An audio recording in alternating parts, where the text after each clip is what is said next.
22:30 and 23:30 GMT. At bbcworldservice.com, World Book Club. Shanglin Guo talks about her novel, A Concise Chinese-English Dictionary for Lovers, a romantic comedy told across the barrier of language and culture. The book was first written in English and made prestigious fiction shortlists on publication in 2007. This is the BBC World Service, the world's radio station.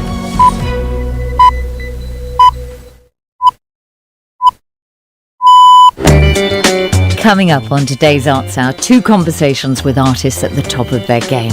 Afro-pop sensation Mr. Easy, the Nigerian singer-songwriter and truly global star. BBC World Service is your boy Mr. Easy. I'm chilling right here in London. Boom!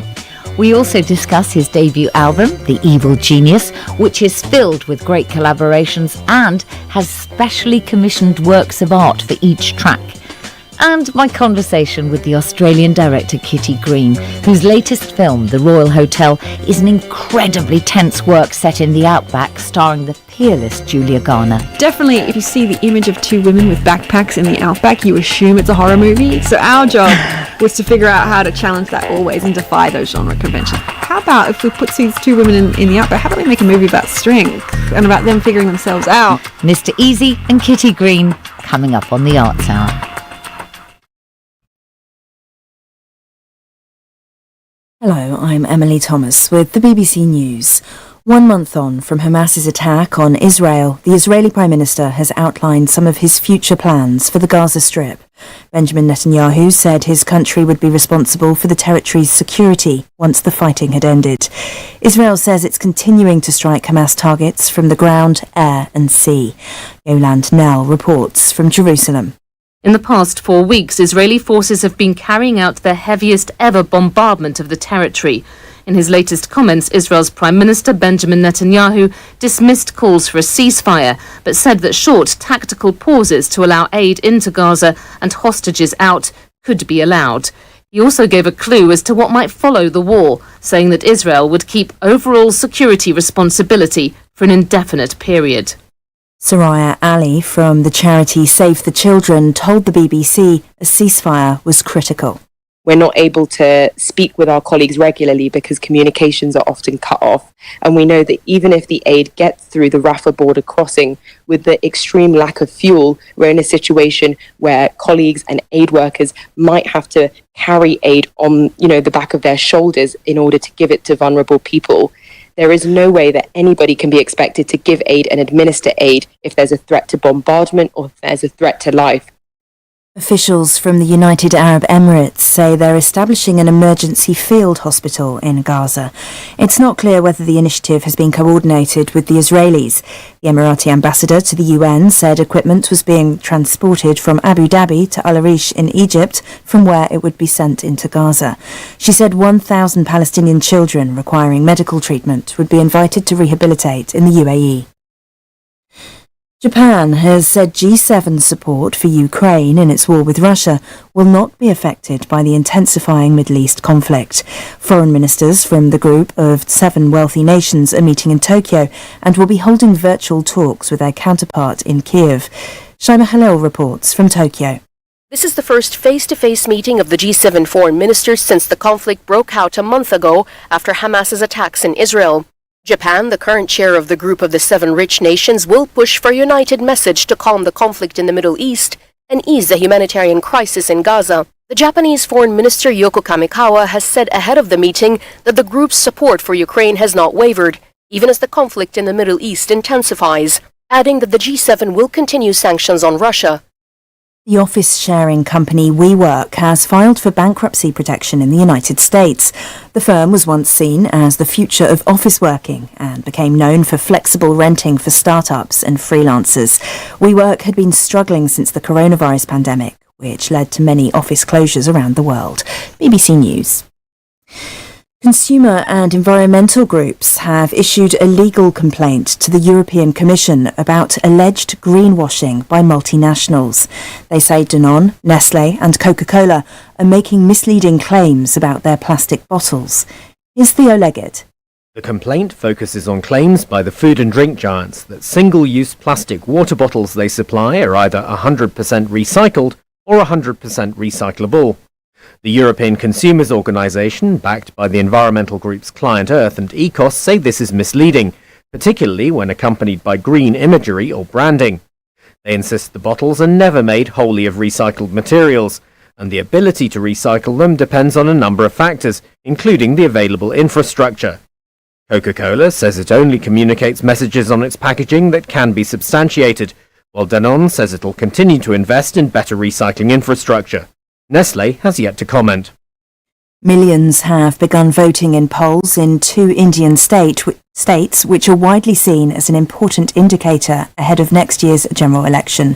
Chhattisgarh and Mizoram are among 5 states to hold elections over the next few weeks. The main contest is between India's governing BJP and the opposition Congress. The Italian Prime Minister Giorgia Meloni says a deal to send thousands of rescued migrants to asylum processing centres in Albania could serve as a model for collaboration with non-EU countries. The right-wing leader announced the deal after meeting her Albanian counterpart on Monday. A statement by Ms Meloni's office said Italy would pay for the building of 2 centres able to accommodate up to 3,000 people at a time. At the Cricket World Cup, Afghanistan are facing the 5-time champions Australia in Mumbai. The teams are vying for the chance to progress to the tournament's semi-finals. Afghanistan have produced a series of shock wins at the tournament. BBC News. Hello and welcome to the Arts Hour with me, Nikki Beattie. On today's show, we have just 2 guests because they're so fascinating and accomplished, they deserve the airtime. You'll hear my conversation with the Australian director Kitty Green first, whose latest film, The Royal Hotel, is an incredibly tense work set in the outback, starring the peerless Julia Garner of Ozark fame, who also starred in Kitty's first feature film, 2019's The Assistant. Then you'll hear from the Afro-pop sensation Mr. Easy, the Nigerian singer-songwriter who's now a truly global star and entrepreneur. He's finally released his first album, and like his mixtapes before, it's filled with great collaborations and has specially commissioned works of art for each track. First then, the Australian director Kitty Green, who began her career making powerful documentary films. Ukraine is Not a Brothel in 2013, which delved into the lives of the feminist protest group Femen, and the 2017 film Casting Jean Benet, which explored the murder case of the 6-year-old American child beauty queen Jean Benet Ramsey. In 2019, Kitty Green made her first feature film, The Assistant. And what a film it was.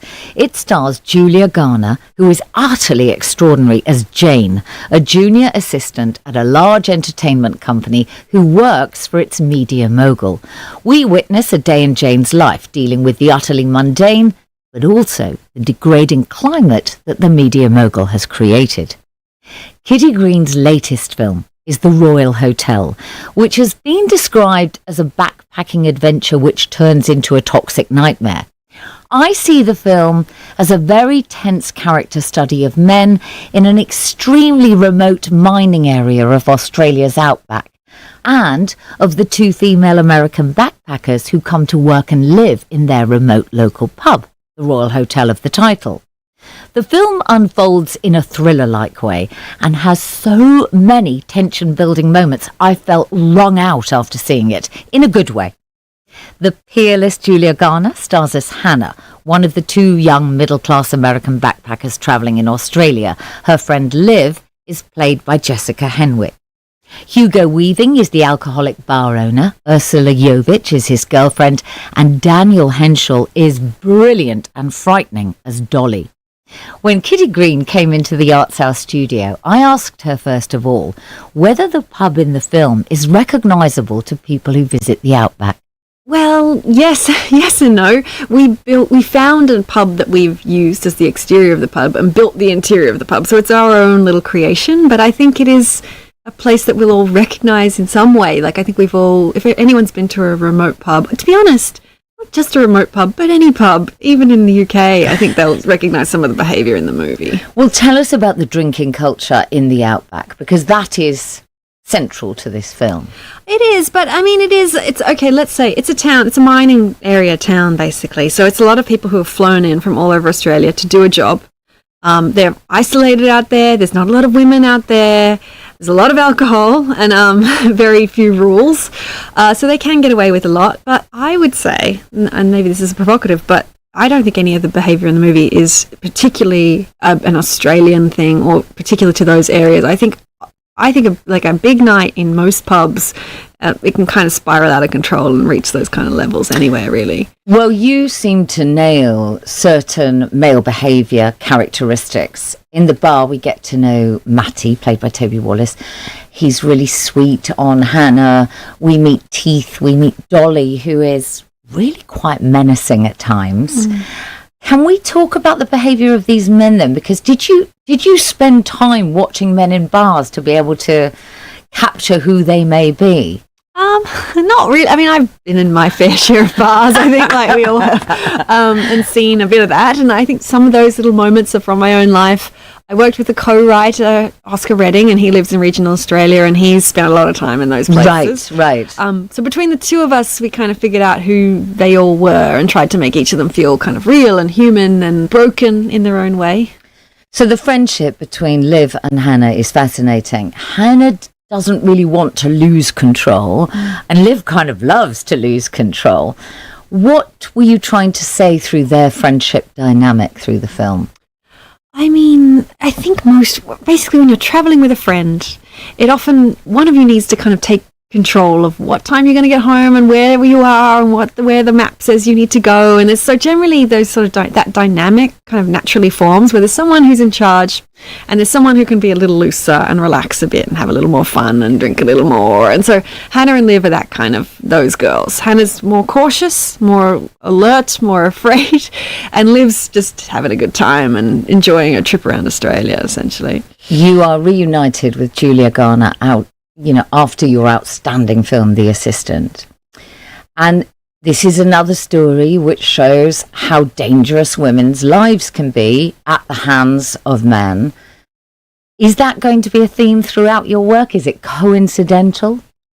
I don't know I don't come in with an agenda necessarily, but I end up, probably because I'm a woman in the world, and the world can be a terrifying place if you're a woman.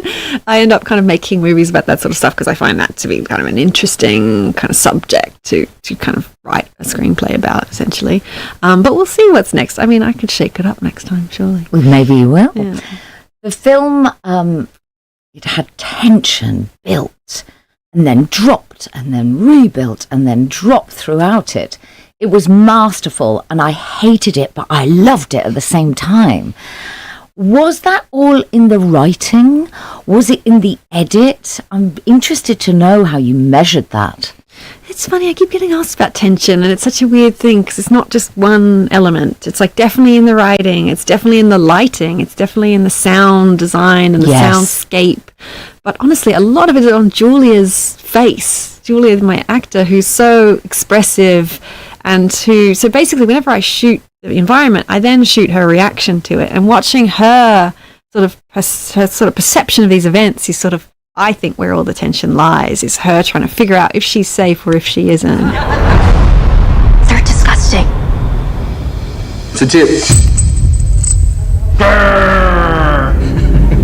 That's enough. Come and go. Hey?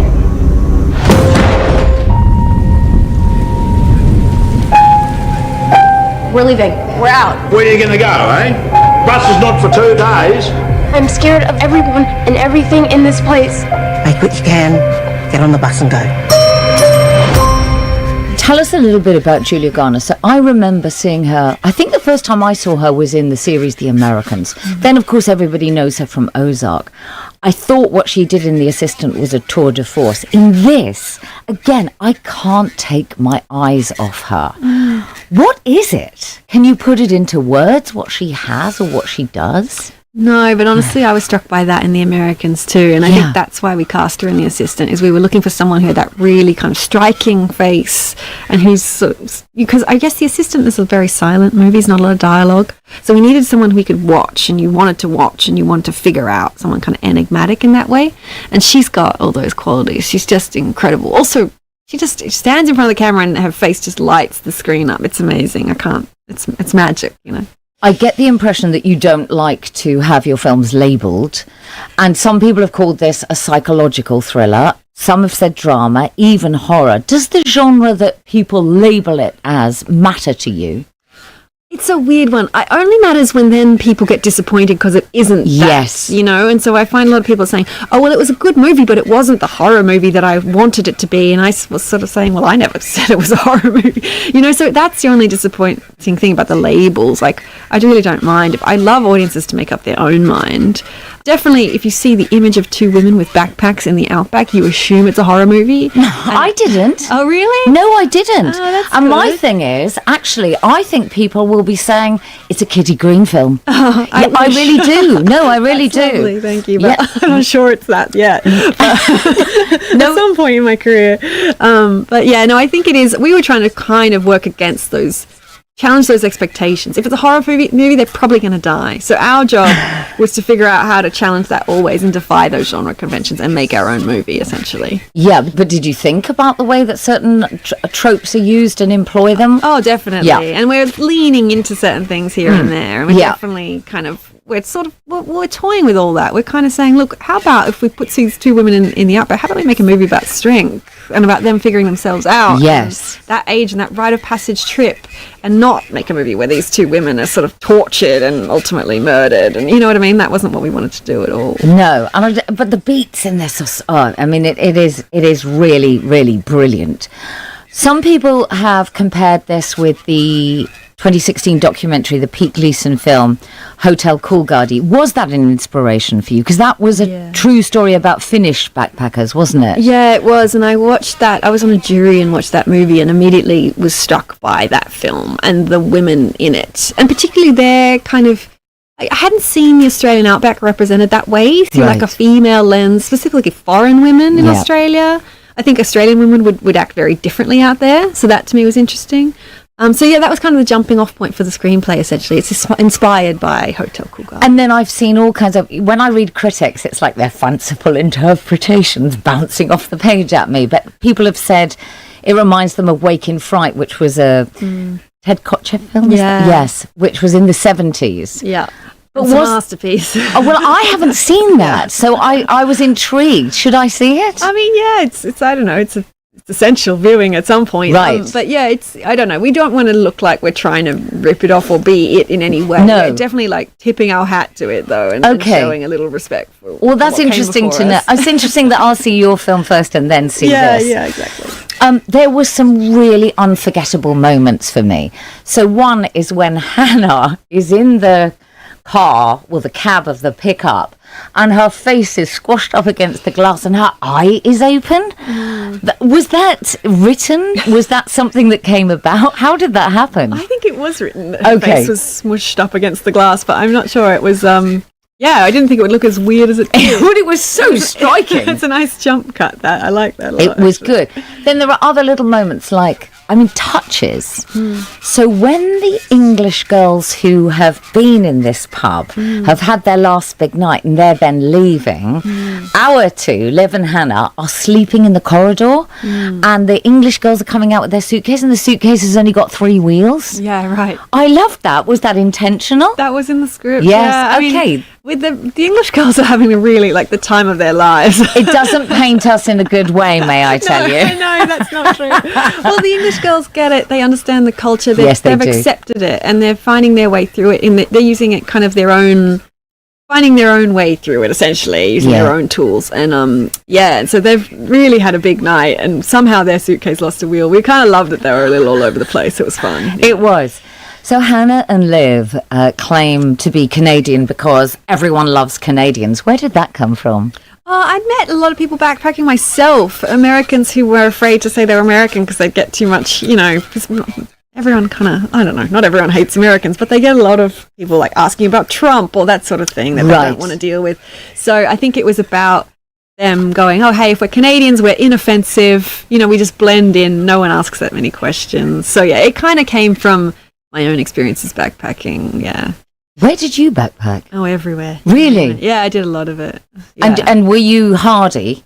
Well, What's hardy? I mean, could you stomach it all? Yeah, I did a lot, and I would always end up in weird places. The weird thing about those backpacking trips is you end up in places that are so unsafe and so crazy, and you're just like, how do we get here? But it feels like, I don't know, I feel like those trips are really important, especially at that age when you're still figuring yourself out and figuring out your limits and who you are and who you're going to be, and it's all really like a rite of passage thing. Well, that's interesting, because then that you really are coming to a film like this and to girls like this travelling with your own knowledge in your atoms. I was really, so the opening scene for the music has this brilliant dance club version of Men at Work, So You Come From a Land Down Under. Is that a big track? Does everybody know about this? It was a big thing on TikTok last year. Oh, yeah. Yeah, and it was big in Sydney Harbour, where we were cutting the movie. You can hear party boats cross playing that tune. Yeah, it's very loud, pumping out of those boats, for sure. I love it. Yeah. And so there's that, which is totally Australian to the rest of the world, I assume. And then later we have the totally alpha male Matt singing Kylie's version of Locomotion. Yes. There's no irony in that. No. It's such a brilliant use of that song. What made you think about that? I mean, I think if you're gonna, basically his job is to show them a bit of Australia. You know, he's taking them on a trip to a waterhole, and he feels like, if I'm going to show them Australia, I'm going to like play them some Kylie. Like, it feels like just a nice Australian thing to do is play Kylie Minogue. So yeah, and have a good time and enjoy it. And Toby Wallace is a beautiful singer and somehow pulls it off and is charming. Really does. He really does. Yeah. So when Hannah and Liv are feeling, well, more Hannah, she feels the tension before something happens, which is why, as the viewer, we start feeling that tension and that sense of expectation. Did Julia Garner, had she been a backpacker? Did she know those feelings? I mean, she hasn't backpacked. She's been working since she was 16, essentially. So she'd never had that experience, which is why it was so wonderful for her to be there, I think, because she got a bit of that experience that she hasn't really had. But I think, I don't know, she's an actor. They know how to kind of get tension out of wherever they get it from. Yeah. I'm sure there's a method or process that they go through. But she's just able to telegraph so much on her face and in the way she's sort of perceiving the events, and it's incredible. So yeah, I wasn't worried that without that experience she wouldn't be able to do it. I knew she'd deliver.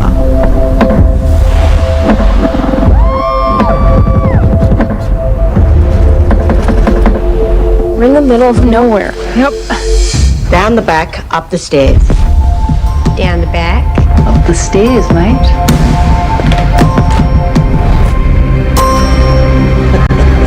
You gonna hit me with that?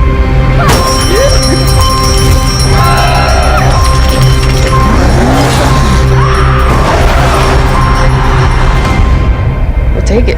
Right, get the paperwork started. Thank you. What sort of things do you have to be aware of when you're shooting in the outback? The sun is presumably intense. Flies? No, it was freezing. We shot in winter. It looks like it's hot, but it looked like it was boiling. Yeah, it was basically 0 degrees. It was so cold. The girls were blue in the face. Like, that was really hard. And it doesn't, that's the weird thing about it, is people don't expect that answer. No. But it gets really cold, especially overnight. It gets really cold. Well, at one point she does say, doesn't she, it gets cold. It's colder than I expect. Yeah. Yes. But I thought that was just made up. No, I mean, I think we had to put that in because we needed to put jackets on them or else they would have frozen to death. I see. So, yeah, it was a really tough shoot. Lots of dust, lots of wind, lots of props flying off in the wrong directions, lots of kangaroos and on the roads and having to be really careful with cars. We had someone roll a car trying to swerve to avoid a kangaroo. Oh, really? Yeah, and ended up in hospital. But so what are the rules about kangaroos in Australia? I don't know. Oh, it's pretty awful. You're supposed to not swerve because if you swerve, you roll your car. So you're supposed to slow down and just hope you don't hit them. But it's a really terrifying thing. It's like they just jump out of nowhere and you're stuck and you're trying to hit the brakes. And it's such a horrifying experience driving, especially at like dawn or dusk. That's when they like to pop out. Really? Yeah, it's a little scary. To be honest, our foreign cast had a wonderful time trying to spot them, but everyone else was is terrified because they know. So, Kitty, you come from a background of documentaries about Ukraine, casting Jean Benet.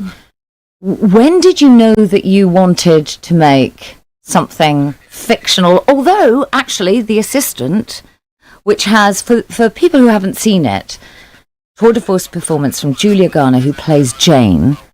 And she is the assistant to a movie mogul who we kind of assume is somebody like Harvey Weinstein. Mm-hmm. I suppose that is partly real and acted as well. Was that an interesting point to cross over then, from documentaries to fiction feature? Yeah, I mean, I'm always just looking at a subject that I'm interested in, or some sorts of themes or something I'm looking at exploring, and then figure out, well, what's the best way to tell this story? And I think I'd been making documentaries for a while, and then with the assistant, I started interviewing women who'd worked at the Weinstein Company and at other companies like that, for Scott Rudin and other people. And they were telling, I just felt like the stories they were telling me were often about these very tiny little moments that would be difficult to capture, with a documentary crew, because it's about kind of little moments that make you feel uncomfortable, but you're not sure if they're okay or not. So to me, it made sense to do it as a fiction film because I could use the close-ups to really amplify those moments and sort of show an audience what it's like to be a woman in that position. So it made sense that way. And then I've sort of carried on, using the same kind of tools in order to pick out points of human behavior that I find interesting and really kind of let an audience sort of see the world the way I see it, essentially. So does it feel very different, the setup? I mean, you've got to create things, obviously, a set for the interiors of the pub, for example. Did it feel very different from shooting a documentary in terms of crew larger? I mean, I went to fiction film school and made short films that were fiction films, but then you graduate and you're 21 and no one wants to give you that much money to make a movie at that age. So I made documentaries because I could make them myself with a camera and my laptop. I'd edit them on my laptop, and that was sort of a way in to the industry. So to me, it felt like a natural kind of progression to end up. I really wanted to make fiction. I was just trying to figure out how to do it and how to prove myself a little bit. So it kind of never was that big a leap. It was always what I wanted to do, essentially. Are there subjects in the world right now in terms of making a documentary about that you would jump at?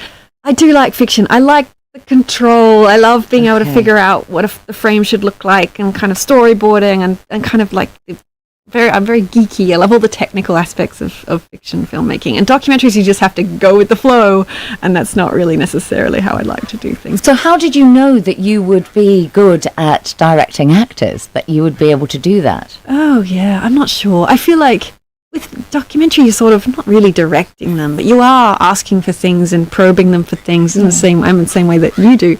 But so there is some elements that sort of are similar.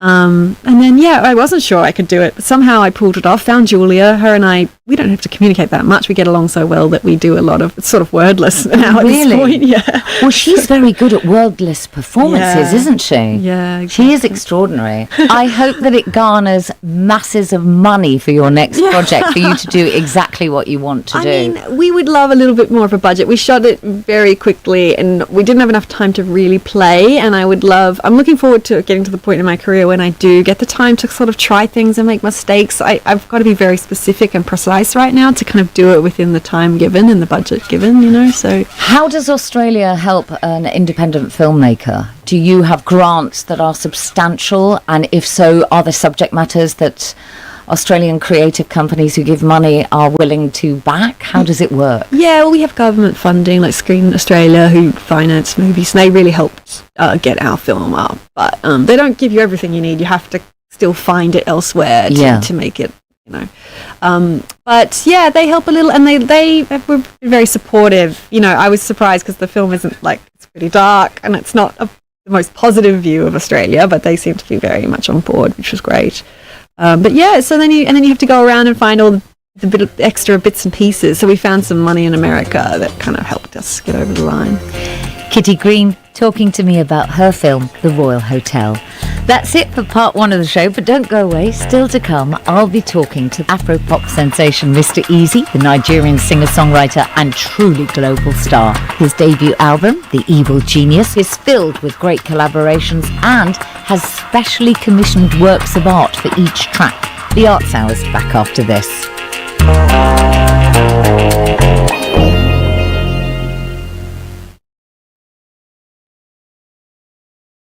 This is the BBC World Service, and we're looking at how women's football is evolving. Equality is improving in different countries, but not fast enough. Men are expected to be able to earn astronomical salaries. There's girls who are out there playing and we're having to play for the passion of the sport rather than the money. Because there is no money. In men's football, typically broadcast is the biggest driver of revenue, but in the women's game, we see that commercial is actually the largest revenue stream. People are now starting to realise that women's sport can be just as attractive. Hi guys, this is your friend Uruj from SendWave. SendWave is a money transfer app that is used by people all over the world to send money to their loved ones in Africa. With SendWave, you can send money to Ghana, Nigeria, Kenya, Uganda and Tanzania. And the best part is, SendWave is absolutely commission free. Our exchange rates are excellent. You can see for yourself by checking them out on our website. So how do you use SendWave? SendWave is an app that you can download onto your phone from the App Store or Google Play Store. The app is free to download. After downloading it, just open the app and enter your name, email and phone number. That's it. You're good to go. Make sure you use the promo code SR. S for Starr, R for Radio. This promo code will give you £5 free credit to send to Africa on your first transaction. Your money will be delivered to your recipient within seconds. Feel free to call me on 0749 7377 647 at any time. I'll be happy to tell you all about SendWave and help you in any way I can. Remember to use the promo code SR for £5 free credit. Medasse. Hi everyone, it's your girl BB Clement, the author of How to Go From Employee to Entrepreneur and the host of your weekly business show, BB Means Business, the show where we discuss everything you ever wanted to know about business but you were afraid to ask. How do I start my business? How do I raise the finance? How do I grow my business? Where am I going to find my customers? Join me every Tuesday at 1:30 p.m. on Starr Radio UK to get all the information and tips that you need to become a successful entrepreneur and become financially free. Remember, don't let life dictate to you. Rather, put your signature on life.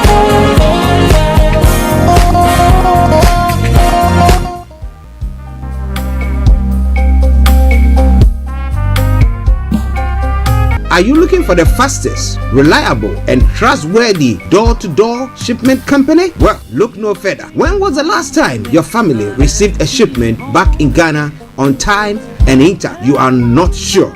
Well, Lamb Shippers, we pride ourselves with being the fastest, reliable, and trustworthy shippers you can use. You are assured of a prompt pickup anywhere in the UK by our personnel. They also make sure your items are well packaged to get to its destination in time. When it comes to door-to-door shipment, look no further. Well, Lamb Shippers, contact us on 07939009321 or 07498911820. Or you can visit our website www.welllamp.co.uk. You can also drop us a mail, info@welllamp@gmail.com. Well Lamp Shippers, fast, reliable, and trustworthy.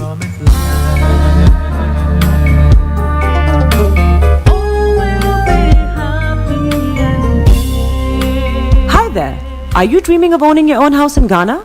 Then you will need a well-documented piece of land that is free from troubles. I highly recommend My Africa Property for any size of land that you will need. With My Africa Property, lands are available in Prampram, Sopoli, Tohinya, Ogome, Dodova, Winneba, and many other locations at affordable prices. These locations are about an hour away from the airport, only 35 minutes from the motorway, 10 minutes drive from Central University College, 10 minutes drive to the beach, and close to Prampram Senior High School and Ghana Men's Soccer Center of Excellence. For more details, visit our website www.myafricaproperty.com or call our UK office on 0208 123 2523. For our US and Canada offices, call us on +1 585 184 994145. You can also email us at ghana@myafricaproperty.com. Tune in to On Point here on Starr Radio UK with Empress Regina every Monday at 5 p.m. GMT. Looking forward to your company. Check me out. He tells me my energy is making him tired. Yes! How do you get the energy to do that? I've been told that I have a lot of energy, but my goodness, I think today I have met my match, people. I have met my match, Miss Suzanne. Wow, amazing. One of the things that's the start of the darkness. Of darkness. So what did that? Myself and the world in adjust. And 2019, Forget the proverbial boardroom. Join me, Simone Frazier, on The CEO, the program that gives you the driving seat over your life. Every Tuesday, 8 p.m. only on Starr Radio. Getting onto the property ladder has never been easy until now. Join us this and every Thursday from 7 p.m. to 8:30 p.m. live on the Property Hour show on Starr Radio UK, where we talk to mortgage brokers, property developers, estate agents, landlord, tenant, property consultants on how to invest or get into the property business and make money. You can't afford to miss this. The Property Hour show is your best source into the property industry. Hi guys, this is your friend Uruj from SendWave. SendWave is a money transfer app that is used by people all over the world to send money to their loved ones in Africa. With SendWave, you can send money to Ghana, Nigeria, Kenya, Uganda, and Tanzania. And the best part is, SendWave is absolutely commission-free. Our exchange rates are excellent. You can see for yourself by checking them out on our website. So how do you use SendWave? SendWave is an app that you can download onto your phone from the App Store or Google Play Store. The app is free to download. After downloading it, just open the app and enter your name, email, and phone number. That's it. You're good to go. Make sure you use the promo code SR, S for Star, R for Radio. This promo code will give you £5 free credit to send to Africa on your first transaction. Your money will be delivered to your recipient within seconds. Feel free to call me on 0749 7377 647 at any time. I'll be happy to tell you all about SendWave and help you in any way I can. Remember to use the promo code SR for £5 free credit. Medasse.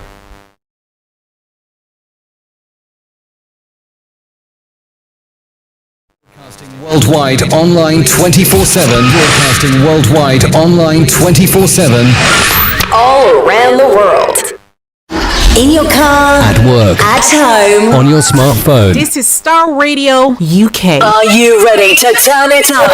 10, 9, 8, 7, 6, 5, 4, 3, 2, 1. Though your heart is aching, smile even though it's breaking. When there are clouds in the sky, you get by. If you smile through your fear and sorrow, smile and maybe tomorrow you find that life is still worthwhile if you just smile. Hey, this is Archie and you are listening to Starr Radio UK and The Morning Show.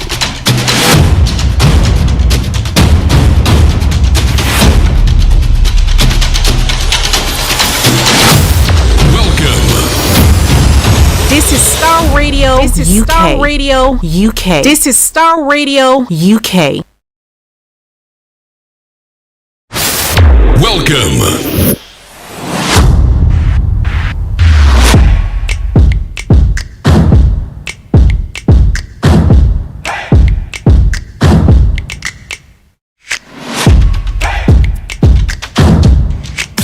Broadcasting worldwide online 24/7. Enlighten your day with Starr Radio.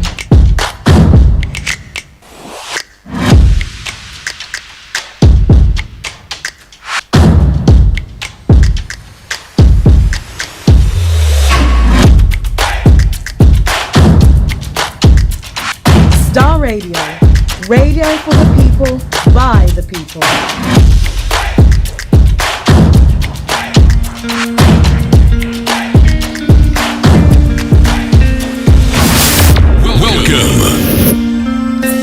Love for you runs deep. All of you makes my heart beat. You make the doubt they fade, Jesus, and that's what makes you great. You hold the world in your hands, the hand that made me who I am.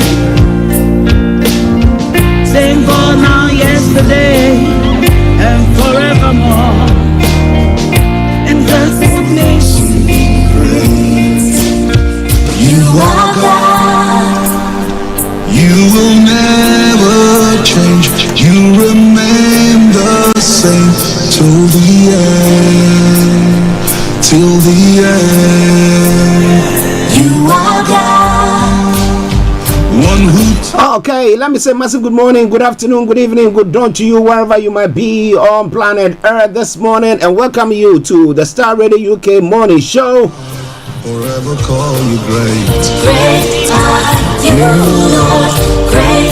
Today is the 7th day of the 11th month, that is 7th of November 2023. And I hope that you are enjoying the program this morning.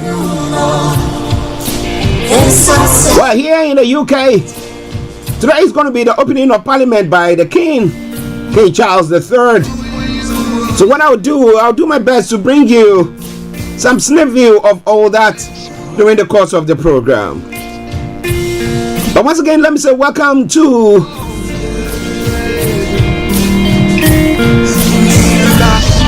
the Tuesday edition of the morning show. I remain yours sincerely. This is the morning Archie. So welcome to the show. Okay, so by one program outline, I'm going to bring you the quotes of the day, the weather forecast will follow suit, then the travel updates.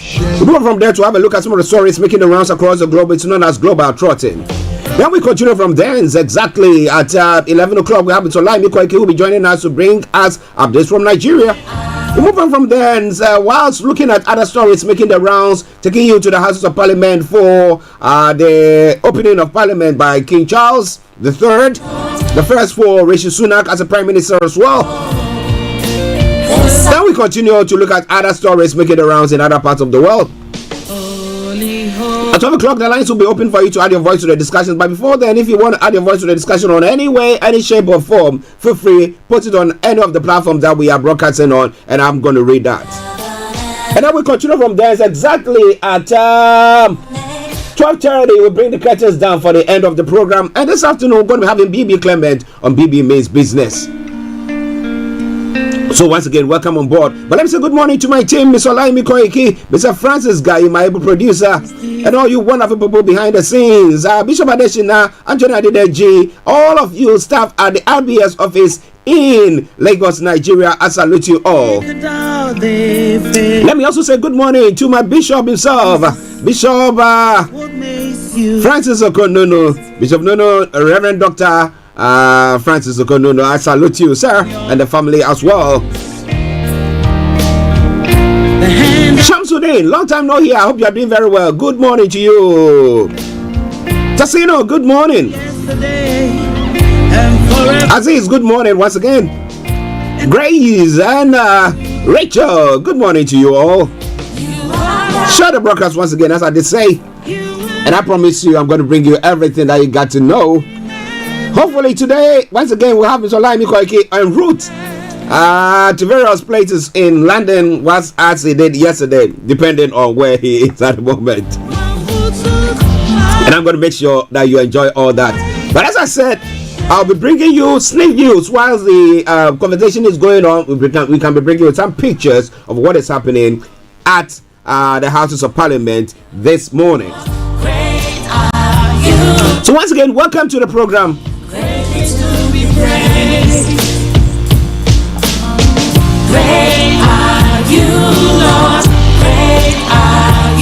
So the quote for the day says what? It says, a key to treating people right is understanding them, and the best way to do that is to imagine yourself in their place. Imagine yourself or put on their shoes. Not literally, but put yourself in their place, and then you will seem to understand why they are behaving in a particular way. Few events that happened a few weeks ago brought me to a place where I came to understand why people are behaving in a particular way, and I hope that you might also be able to learn one or two from there. But all in all, let me say welcome once again, Star Radio UK, your favorite African and Caribbean radio station in London. 10:44 all the time. Felix, good morning to you. Mr. Frank Davis, good morning to you as well. Mr. Malik Dramani Mahama, I salute you. Mr. Kidi Olsen, good morning. Dr. Morton, good morning. Dr. Morrison, all the way in Ghana as well, I salute you. Okay, let's let's crack on. Great are you, Lord. Great are you, Lord. So when it comes to the weather front this morning, what is happening in London and the southeast of England, let me tell you that you can tell me what is happening in your area as well. Now what I'm going to be seeing today is the early afternoon patchy cloud will drift in from the west, leaving chance of a few isolated showers, sunny spells between the showers there as well. And tonight will start largely dry and clear, but it will become increasingly cloudy later on, with some outbreak of rain starting to push in from the southwest towards the end of the night. Also, when it comes to the temperatures, what is the temperature got for us here? The top temperature is going to be 13 degrees, the lowest is going to be 5 degrees. UV level is going to be low and pollution is going to be low as well. Sunset 16:24 and sunrise for tomorrow morning is going to be at 07:04 hours. And that brings us to the end of the weather forecast. Let me know what your weather forecast is in where you are this morning. And forevermore. Okay, let's go straight on to the travels as well. So on the travels this morning, yes, we got the major roads in London, A13 and A316 having serious delays. That aside, all the rest have got no exceptional delays there. Also, when it comes to the underground, the Central Line has got minor delays, District Line minor delays, and Hammersmith and City minor delays. DLR is partly suspended, so check before you leave. That aside, all the other underground lines are running a good service. London Overground and London Tramlink, good service there as well. The river bus, as you know, apart from the Woolwich Ferry, that is got a reduced service, is all running good service there. And that takes us straight to the London Cable Car, that is also running a good service. Now finally, we get to the National Rail, and let me tell you what is happening there this morning. So on the National Rail this morning, cross country, East Midlands Railway, Great Northern, Great Western Railway, Island Line, ScotRail, Southern, Thames Link, and Transport for Wales are all running minor delays. Southeastern has got a special service. So on that note, as I will say all the time, good morning, good afternoon, good evening, good dawn to you, wherever you might be on planet Earth. Enjoy your commute for today, but you know what? Continue to keep those eyes on the roads. You will never change. You remain the same till the end. Till the end. You are God. The family, friends, and loved ones of Apostle Maknyako and Mrs. Victoria Abena Bosumpima wishes to invite friends, loved ones, the Christian community to the celebration of life. This will take place on the 10th of November 2023.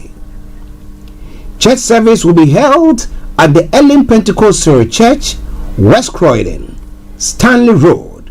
The postcode is CR0 3QA. Interment will take place at the Croydon Cemetery, Mitcham Road, London. The postcode CR9 3AT.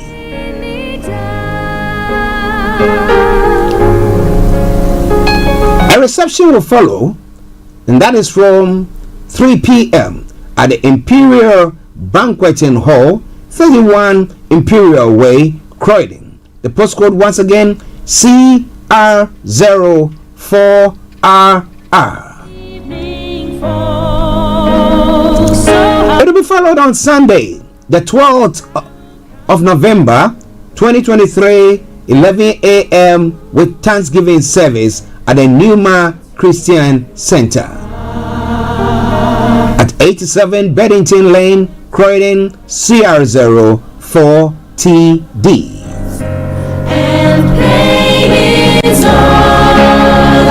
The dress code for the funeral celebration is going to be black, but as for the Thanksgiving, it's going to be black and white.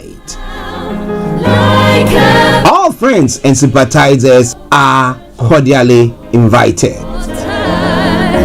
For more information, please contact Evelyn 075 5463 8421.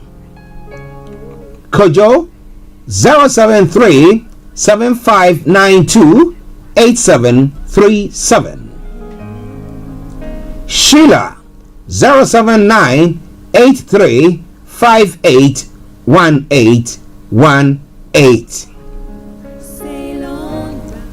Come and mourn with us as we celebrate the lives of the late Apostle Mark Nyakun and Mrs. Victoria Abena Bosumpima. See you all there, and God bless you. See how they shine. Oh, if you need a friend.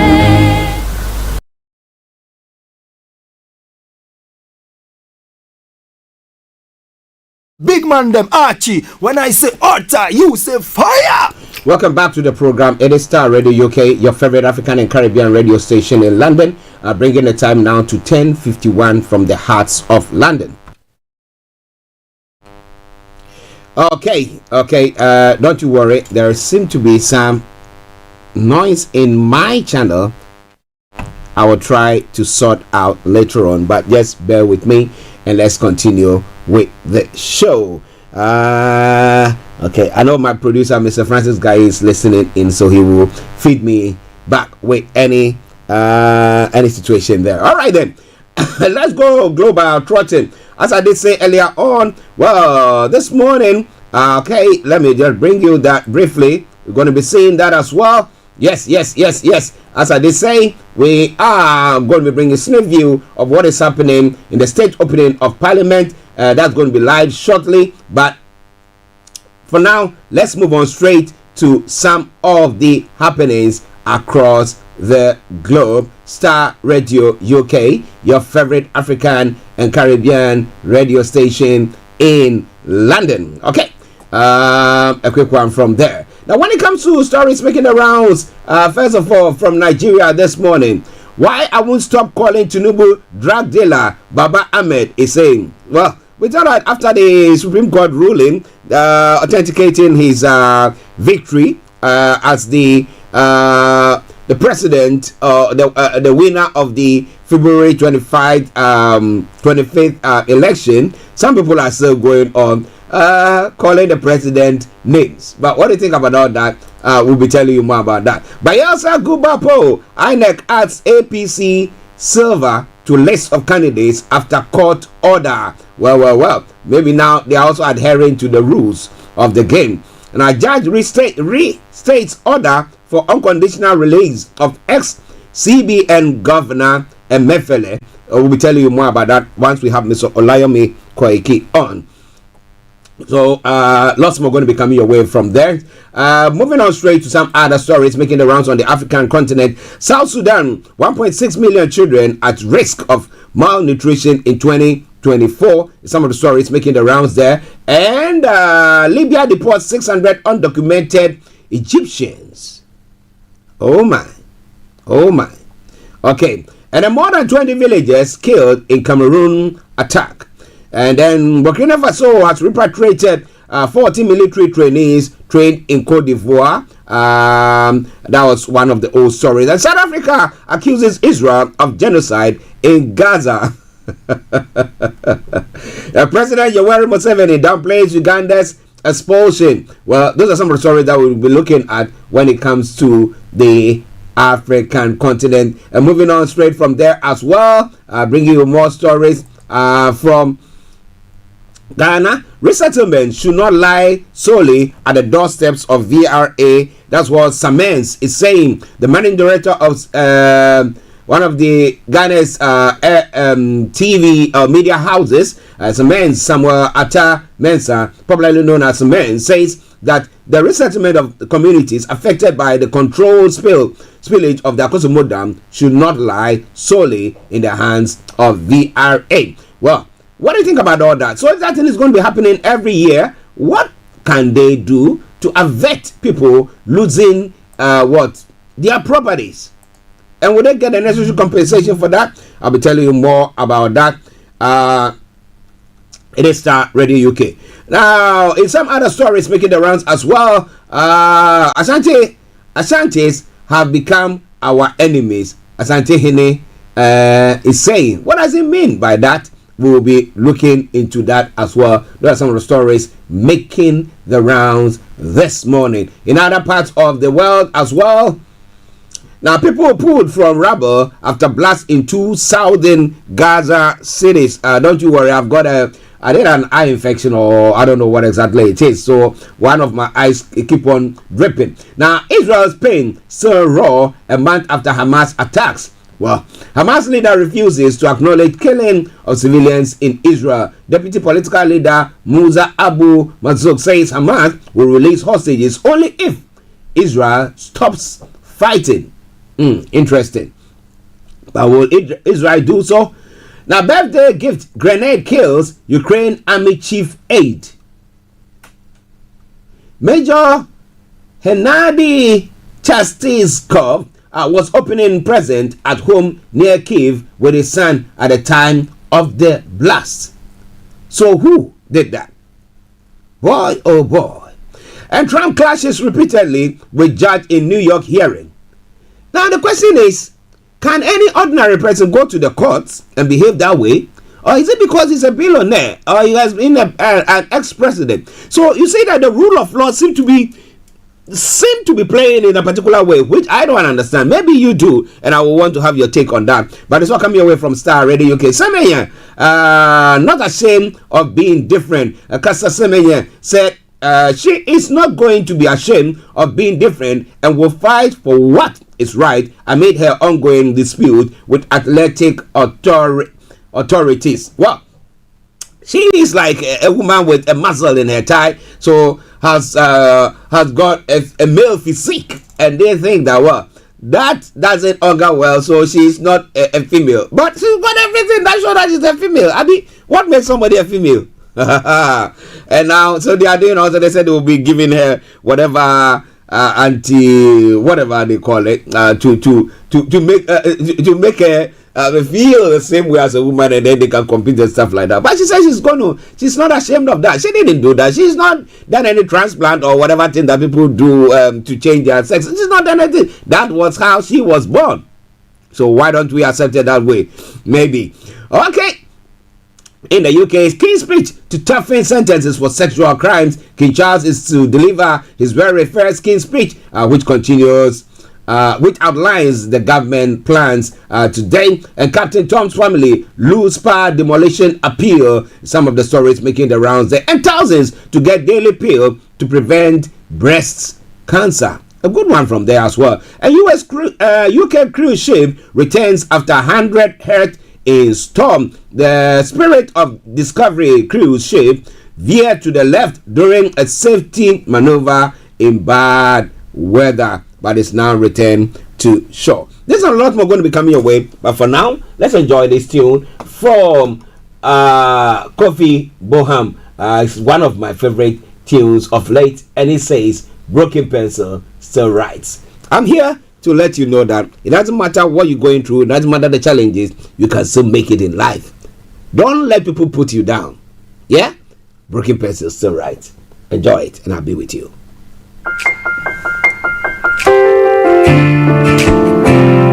Alright. This is a letter to the broken.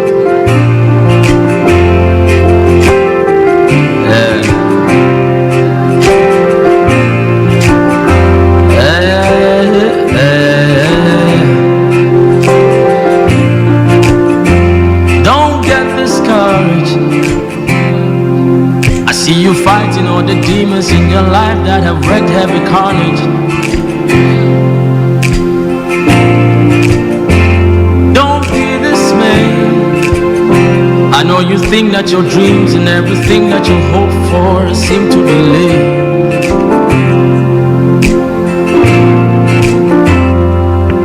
Yeah, looks like your problems don't seem to go nowhere. Just take a deep breath. People talk about you, it's got you feeling down and really stressed. Don't tell me you don't know the trouble that I've been going through. you self don't know, see. The same thing they go through, me self, and they go through too. Who told you the lie? When you fall, it's the end of your life. I heard a whisper from above. I pray it opens up your eyes. Broken pencils still write, so keep on writing. And fallen soldiers still rise, so keep on fighting. One day you'll lift up your eyes to the skies and your light will be shining. One day you will win, yeah. One day you will win. Broken pencils still write, so keep on writing. And fallen soldiers still rise, so keep on fighting. One day you'll lift up your eyes to the skies and your light will be shining. One day you will win, yeah. One day you will win. Now snap on it. Yeah, yeah, yeah, yeah.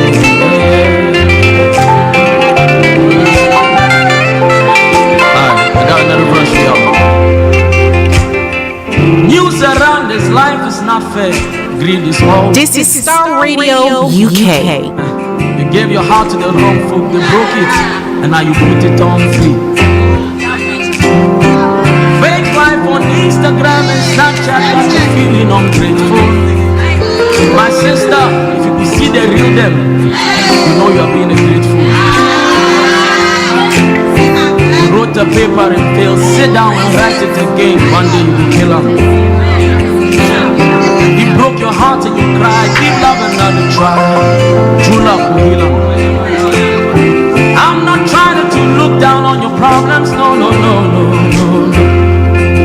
I know say you don't know how you sabi solve them. Yeah, yeah.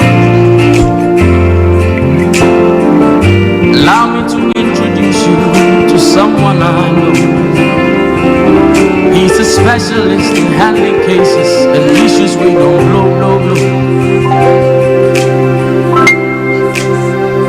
If you fell, just rise. If you fell, just rise. If you fell, just rise. Wipe the tears from your eyes. If you fell, just rise. If you fell, just rise. Wipe the tears from your eyes. If you fell, just rise. If you fell, just rise. Wipe the tears from your eyes. If you fell, just rise. If you fell, just rise. Wipe the tears from your eyes. Broken pencils still rise. Keep on writing. Fallen soldiers still rise. Keep on fighting. Yeah. One day you lift up your eyes to the skies and your light will be shining. Yeah. One day you win. Your wedding bells go ring. One day you win. One day you blow. Your wedding bells will ring. One day you win. The paper you pass it again. The first class is waiting for you. International scholarship is coming. Hey, scholarship, yes, it's coming. You come out of your own house. One day you shall go ride your own car. One day you win. One day you win. Your album go hit. Your ministry go blow. One day you win. Don't mind the haters, they don't know. Your enemies will see you on TV. Your haters will see you on Instagram. People will know that God has done it. The fixer of your life, He will fix it. Yeah, one day you will win. Yeah, one day you will win. Yeah, one day you will win. This heaven, you will make up one day. One day you will win. You will overcome this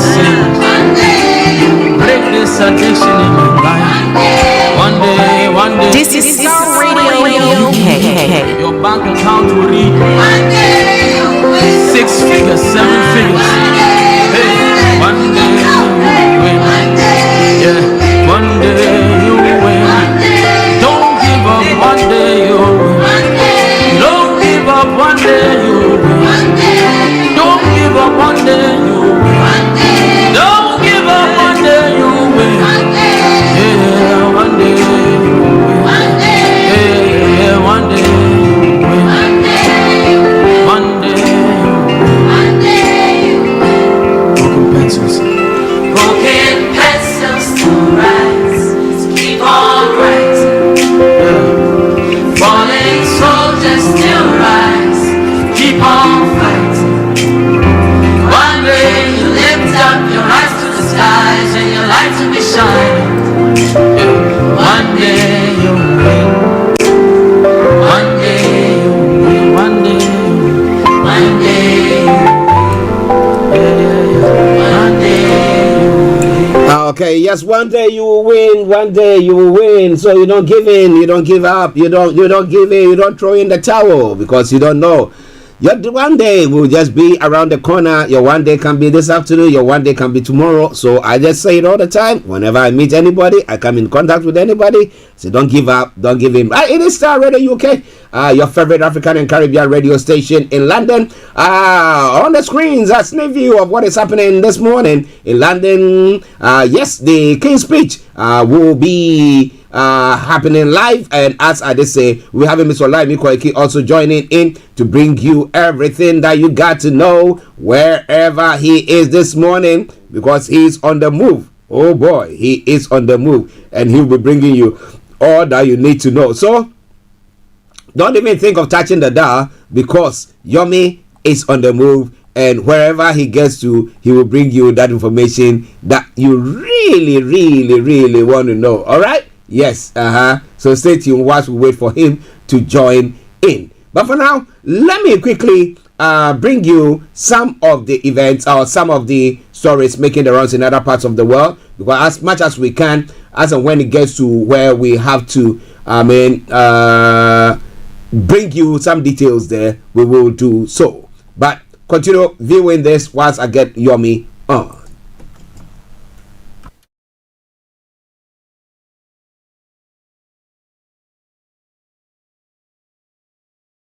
Pageantry, and this yet another sort of real reminder of that. This is all about the theatrics, isn't it? Right down to the fact that inside the chamber of the House of Lords, before the King enters the room, the lights are dimmed so that when he goes in, the lights go up, just to add to the drama of it all. And this is a tradition very much steeped in history, and is a ceremony that has been, we've seen for years and years. The King, as Prince of Wales, has taken part in this, not just last year when he deputised for the late Queen and delivered the speech, but it's back in 1967 that he first.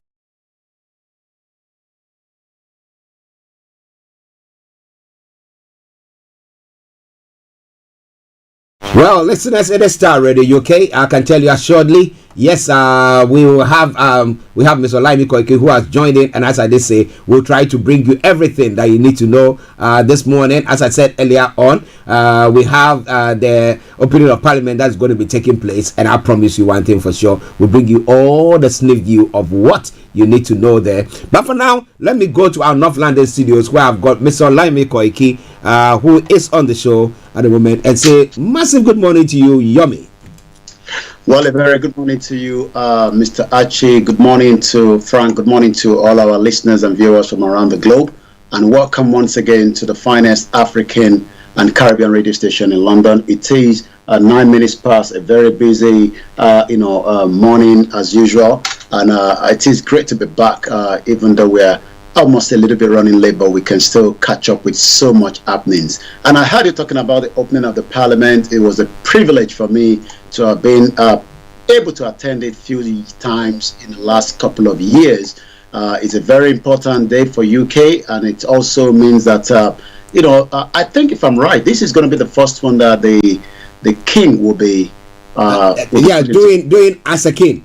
as a kid, because as a kid, last year, yes. he did one last year for the Queen when the Queen was not strong enough to do it. But this is first as a kid. So King Charles, so it's a very special day, for the royal family. But we're here to tell you everything you need to know. But like I said, also a lot happening in Nigeria.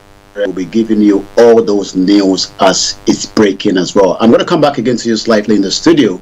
But for now, I say good morning once again, Mr. Archie. Good morning. How are you? How is the family? Well, it was a very heavy, traffic heading out this morning. Not too sure what was going on, but as usual, whenever there is traffic in UK, it is either there is a road construction that you can guarantee that is going on, but the family are doing very well. They're doing well, and as you always say, when the family is doing very well, the question is the family. And when I say the family, I'm talking about every Nigerians that have a family that is in Nigeria or outside Nigeria. They also find this morning there is pressure in the continent, but we are here to make sure that we do our best to see how we can minimize some of those information that we have for our listeners again. Wow. Listeners, Miss Olayomi Koiki in our North London studios. I'm Archie here, and we're bringing you updates from Nigeria. So we go straight on to some of the stories. I touched on a couple of stories. I thought that after the end of the Supreme Court ruling pertaining to the president being vindicated as the winner of the 25th February 2023 general election, presidential elections, things would have calmed down. But there is one person who seemed to be still calling the president as a drug dealer, and I'm thinking, oh boy, this person wants trouble for himself. Yomi. Well, there's always trouble in Nigeria. The politicians create all these problems. They create all these, issues that so many things is going on. And I believe you're talking about Peter Obi again this morning. What we love to do in UK, we love our morning coffee or morning tea. And like you were saying, it's still very bitter, when election is won and one or two people are not yet satisfied for whatever reason. It seems that this morning again, the camp of Peter Obi are still firing on all cylinders, like we say. And the reason for that is because they are not yet satisfied with the outcome of the Supreme Court. While I'm trying to get my my system up and running, I'll be giving you a little bit of the insight to that particular event or the story coming up. But like you said, the Supreme Court has made his decision. Whether those decision is something that pleases every politicians, you would then have to wait and wait again. And I think I have it here. Going back to Peter Obi, now castigate the judicial verdict.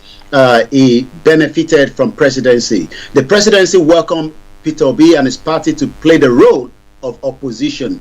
Opposition role is very, very important, especially, for those of us that live in UK. I mean, you could tell that, when it comes to the opposition role, it is a role that it is well played, by different political parties as well. But one thing is, it seems that Peter Obi doesn't want to play that opposition. He wants to be the president, but he will have to wait till 2027 when Nigerians will decide whether they prefer to have Peter Obi or still stick to Bola Tinubu. That is if he comes back, to campaign again.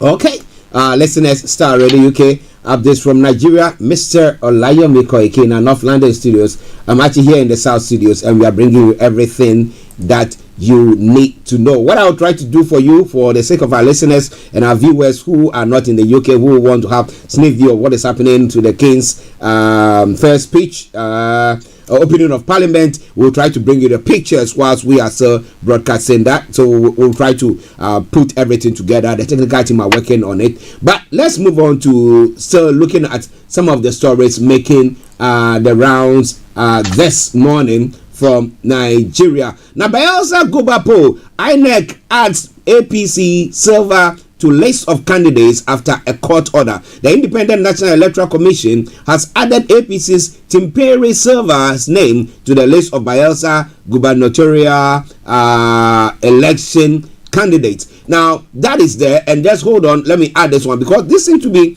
the courts flexing their muscles, and I'm thinking, would they adhere, with the various bodies or organizations adhere to that? And if they are, why are they not adhering to other rulings from the court? Okay, a judge had restated order for unconditional release of ex-CBN governor Emefiele, and that one too says there, just bear with me. That one too states there that Abuja High Court sitting at Maitama yesterday restated its order that directed the Economic and Financial Crimes Commission (EFCC) to release detained governor of the Central Bank of Nigeria, Mr. Godwin Emefiele, unconditionally. Now, Yomi, two cases coming from the courts, or two verdicts coming from the courts.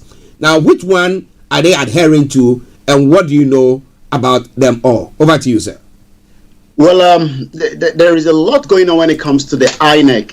First and foremost, many of our listeners that are not, familiar with the situation in Nigeria might probably be a little bit confused, and the reason for that is election has been done, and why are we still having election presently? The reason why we are still having election is nothing more than the fact that there is still, the governorship election that is coming in Koiki State. There is also governorship election that is also coming also in Imo State. There is also a lot of delays in trial of over 197 electoral offenders. But what you are actually discussing this morning is got to do with, again, court also. Sorry, we're going to come back to that. That's Emefiele. With the INEC situation, it seems that there is still a lot of Nigerians that believe that the failure of INEC, to provide and work out, what we call a very, very peaceful, credible gubernatorial election of the 2023. But many of these, political parties are not going to be monitoring, what is going to be transpired between this new election that is coming up in the next couple of days. Mr. Longmed also disclosed that the commission has now also recruited about 15,000 hardcore staff to help with what they call a smooth conduct of this election that is coming up in the next couple of days. Okay, now with Emefiele's case as well, what do you think is happening there? Well, Emefiele case seems to be, again, the lawless country called Nigeria. As you might wonder why, court proceedings are not respected, until we get to a stage where you respect the rule of law. But it seems that the politicians do not want to respect the rule of law, and that means that the court is again requesting that Emefiele, regardless of whatever he has committed, it is not up to the the EFCC or the DSS to determine what happened next to Emefiele. That is in the hands of the court. But as we say all the time, when you have a country that is running like a banana, and then you start asking the question, this morning the court has requested again that production or producing Emefiele is very, very important. It is important because it is not up to the court to determine it is not up to the EFCC to determine who stays with them and who is not going to stay with them. So this morning, court ordered Emefiele to be released by the EFCC or produce him as well. After listening to the submission, Justice Adeniyi gave a reiterated order. We had that all the time at the Parliament, order. But it seems that the lawless EFCC refused to produce Emefiele, and that again is not going to be very good for this new administration that believes in the rule of law. This new administration have also benefited from the what we called the Supreme Court judgment. So the question then is, would Justice Olukayode Adeniyi of the FCT court has again ordered the EFCC to produce him by 24 hours from now? The question is, would EFCC abide by that and produce Emefiele tomorrow? Well, tomorrow is just less than 24 hours, and we'll be coming back to highlight whether Emefiele will be produced or not. Well, that is a big question. As you did say earlier on, well, the courts, the party in power at the moment, they benefited from the court's ruling, because somebody would have said, you know what, we also don't agree with whatever, like the DSS and the EFCC have been behaving. But on one way, they said, okay, yeah, we like the rule of law. Another way, when it's against them, they said, we don't like that one. But let's all see what is going to happen. In your view at the moment, some sneak view of what is happening in the Houses of Commons, the Houses of Parliament, because the Houses of Parliament this morning for you here in London. And I have Mr. Olayomi Koiki in our North London studios, and we are bringing you updates from Nigeria. So let's move on straight to some of the other stories making the rounds. Over to you, Yomi. Well, so much happening in Nigeria. Let's go straight to the business news, and then we go to some of the other news as well. Nigeria have literally lost 4.3 trillion naira to oil theft. Again, this is the biggest revenue for Nigeria, and you will be wondering again why the federal government, the previous and the new administration must do whatever needs to be done to protect, the stealing of crude oil theft.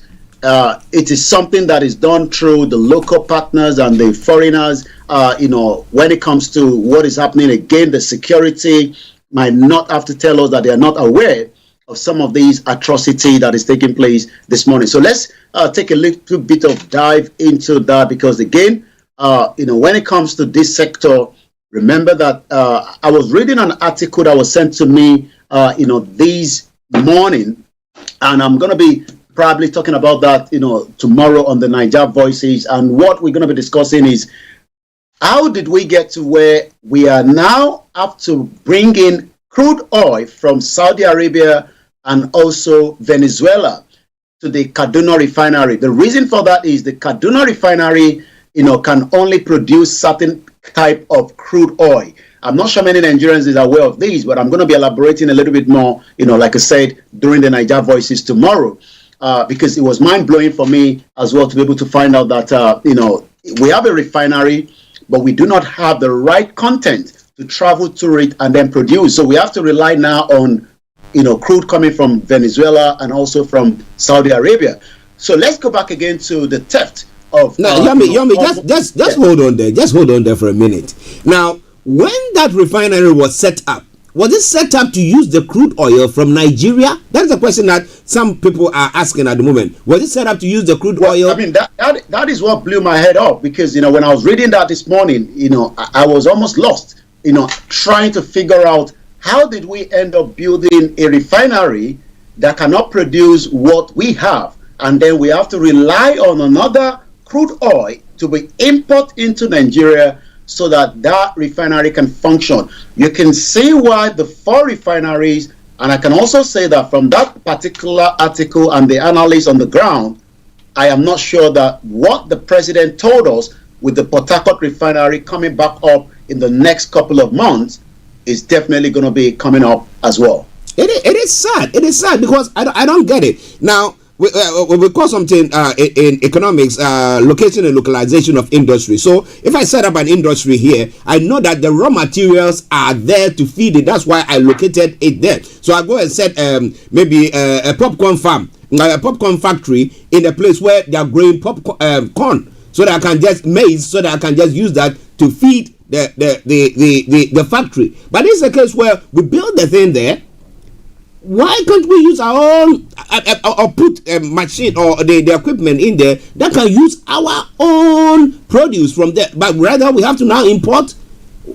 What kind of management is that?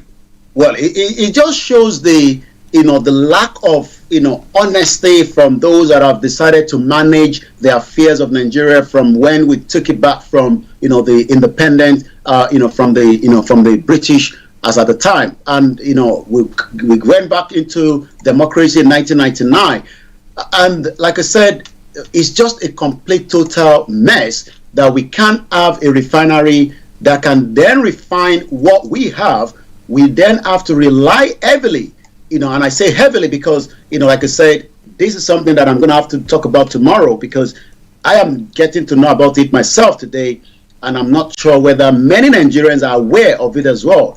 So you can see why every time we come out and say the refineries are not working, is because we are not able to put in our crude oil into that particular refinery that was built by the federal government, but again is a failure as well. Well, listeners, wonders will never stop happening in Africa, and these are not wonders that help us, but wonders that seem to be destroying us or making us poorer as the days go by. But listeners, it's Starr Radio, okay? Mr. Olayomi Koiki for you. We'll go back to him for the continuation of that story, the oil theft. Tell us more. Well, thank you so much, Mr. Archie. And for those of you watching out on the screen, you'll probably be seeing, the parliament there, on the screen right there. So let's go back again, to that particular, the federal government yesterday revealed that more than 4.3 trillion worth of crude oil was stolen in 7,143 pipeline vandalism cases within the period of 5 years. So that means, the 5 years of the former President Muhammadu Buhari and Yemi Osinbajo, Nigeria was losing so much amount of money. This was actually disclosed at the Nigeria International Pipeline Technology and Security Conference in Abuja, with the theme Bolstering Regulations, Technology and Security for Growth.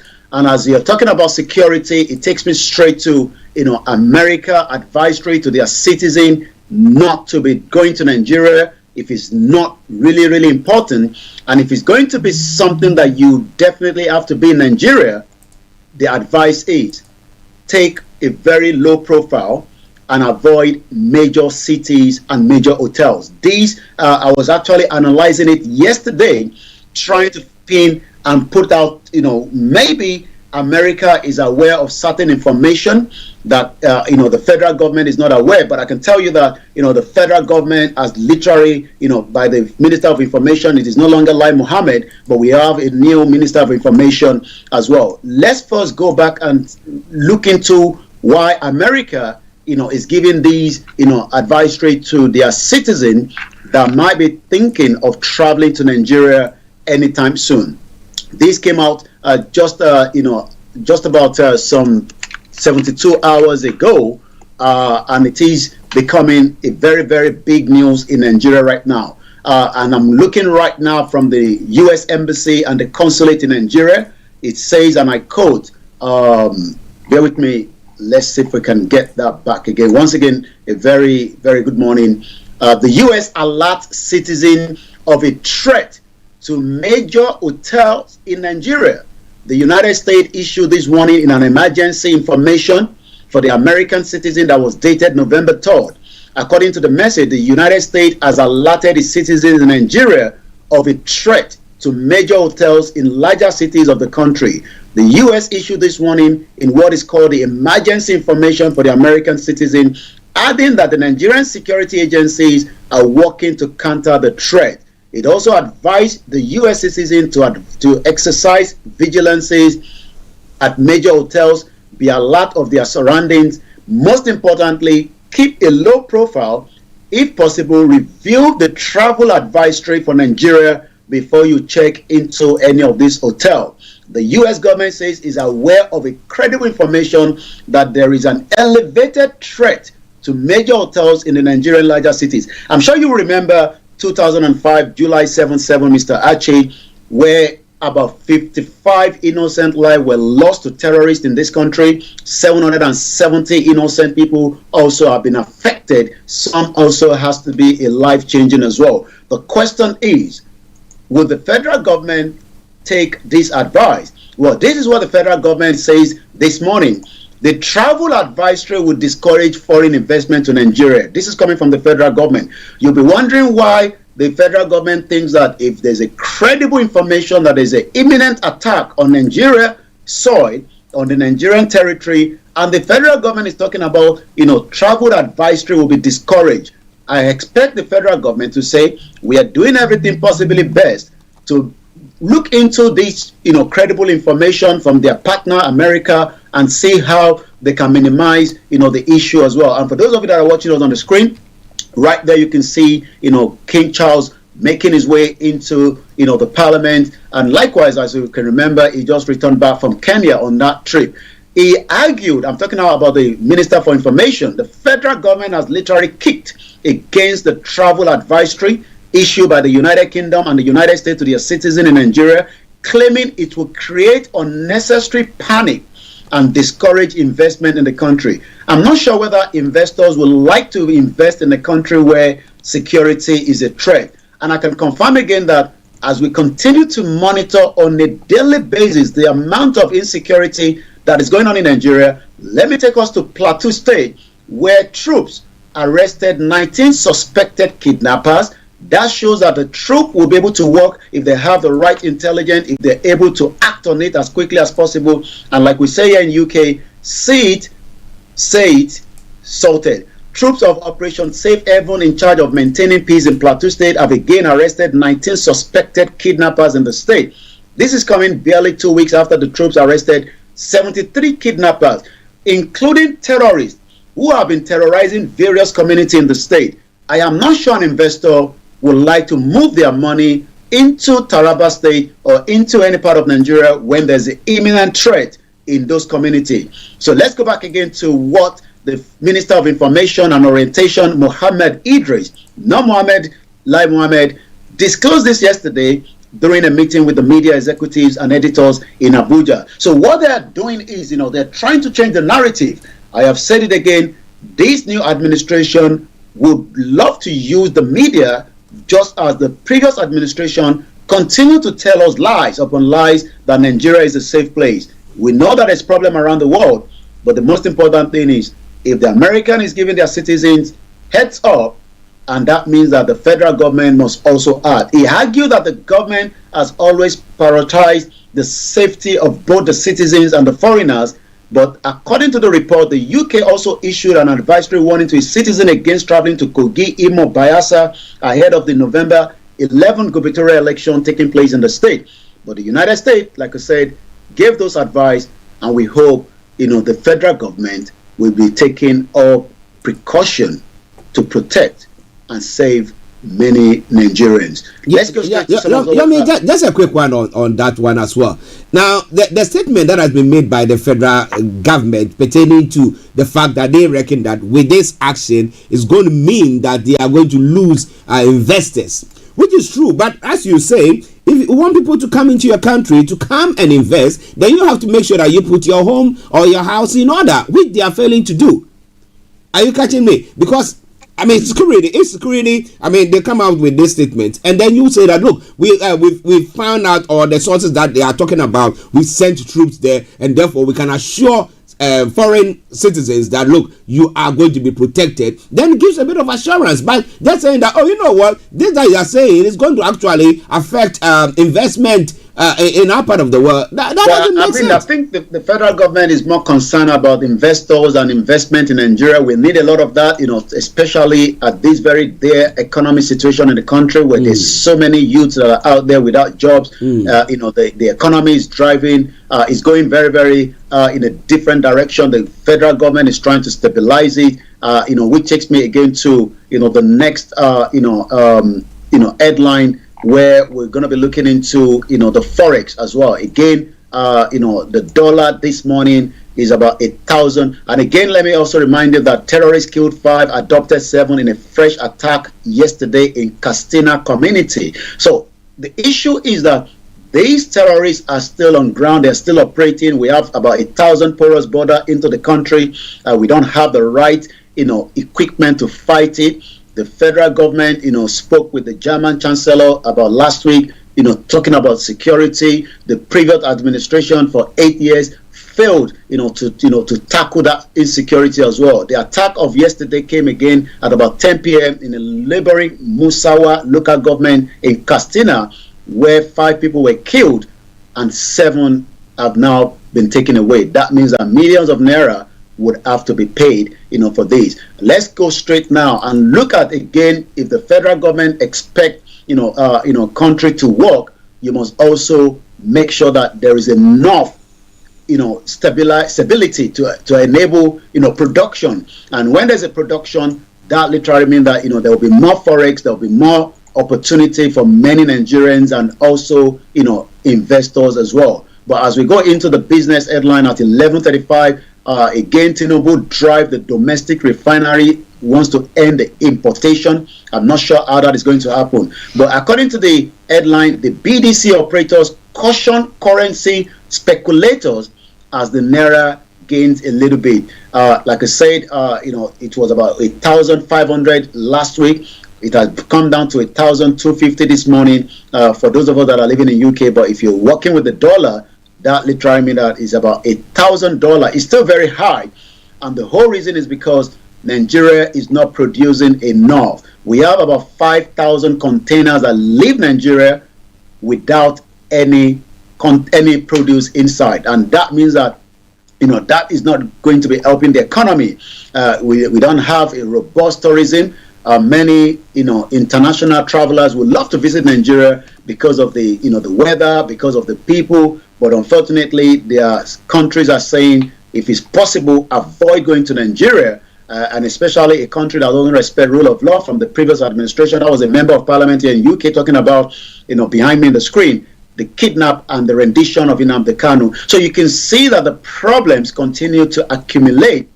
You cannot spend even $20 as in Nigeria with your bank card outside. So the question is, how would a foreigner come into the country and then expect to spend money and then go into the black market? So let's go into it. The Association of the Bureau de Change Operators of Nigeria has warned currency speculators to be wary as the Naira strengthens further against the United States American dollar. The president of APCON, Aminu Gwadaba, the association noted that the Central Bank of Nigeria was set to inflict pain on the currency speculators. What is happening in the market and the continuous Naira rebound are the manifestation of the CBN double-edged sword measures of the dollar liquidity injection and the Naira mopping through the instrumentality of the interest rate hike. It is a good development as it's also a great risk to speculate, harbor, and substitute Naira for currency. This is coming from the president of the Bureau de Change in Nigeria. At 11:37, I guess the king is speaking right now. I don't know whether you want me to come back into the studio or we should just continue. We'll continue. We will bring in that to our listeners once Yomi finish. I promise you I'm going to bring you everything there. So don't worry about that. We'll bring you what the king is saying after we finish with the update.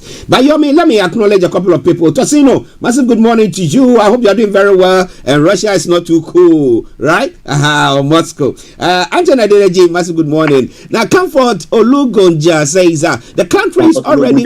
Yes, he says the country is already divided. The North doesn't want to depend on the southern part for oil supply.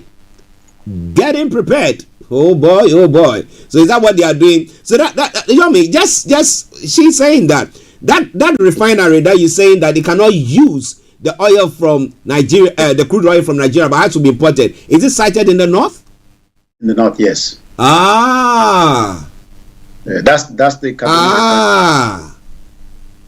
yeah, I think Comfort, I think I agree with you there. Why did they cite anything of that sort? Tony, let's say hi to you as well. But let's go back to Yomi for more of the story. You'll be surprised that the Kaduna refinery was founded in 1998. So it's not like something that you can just tell that there's just so much problem. But like you said, Mrs. Comfort Ologunja is quite right. With that, if we have a refinery that cannot produce anything from Nigeria, then we have to rely on importation.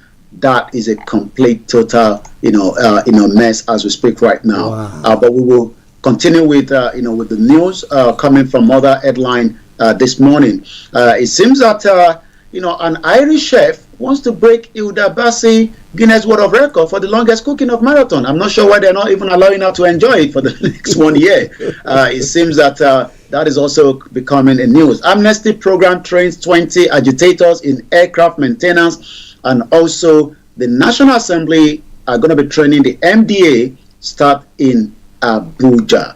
I saw a fire that took place again in Abuja yesterday.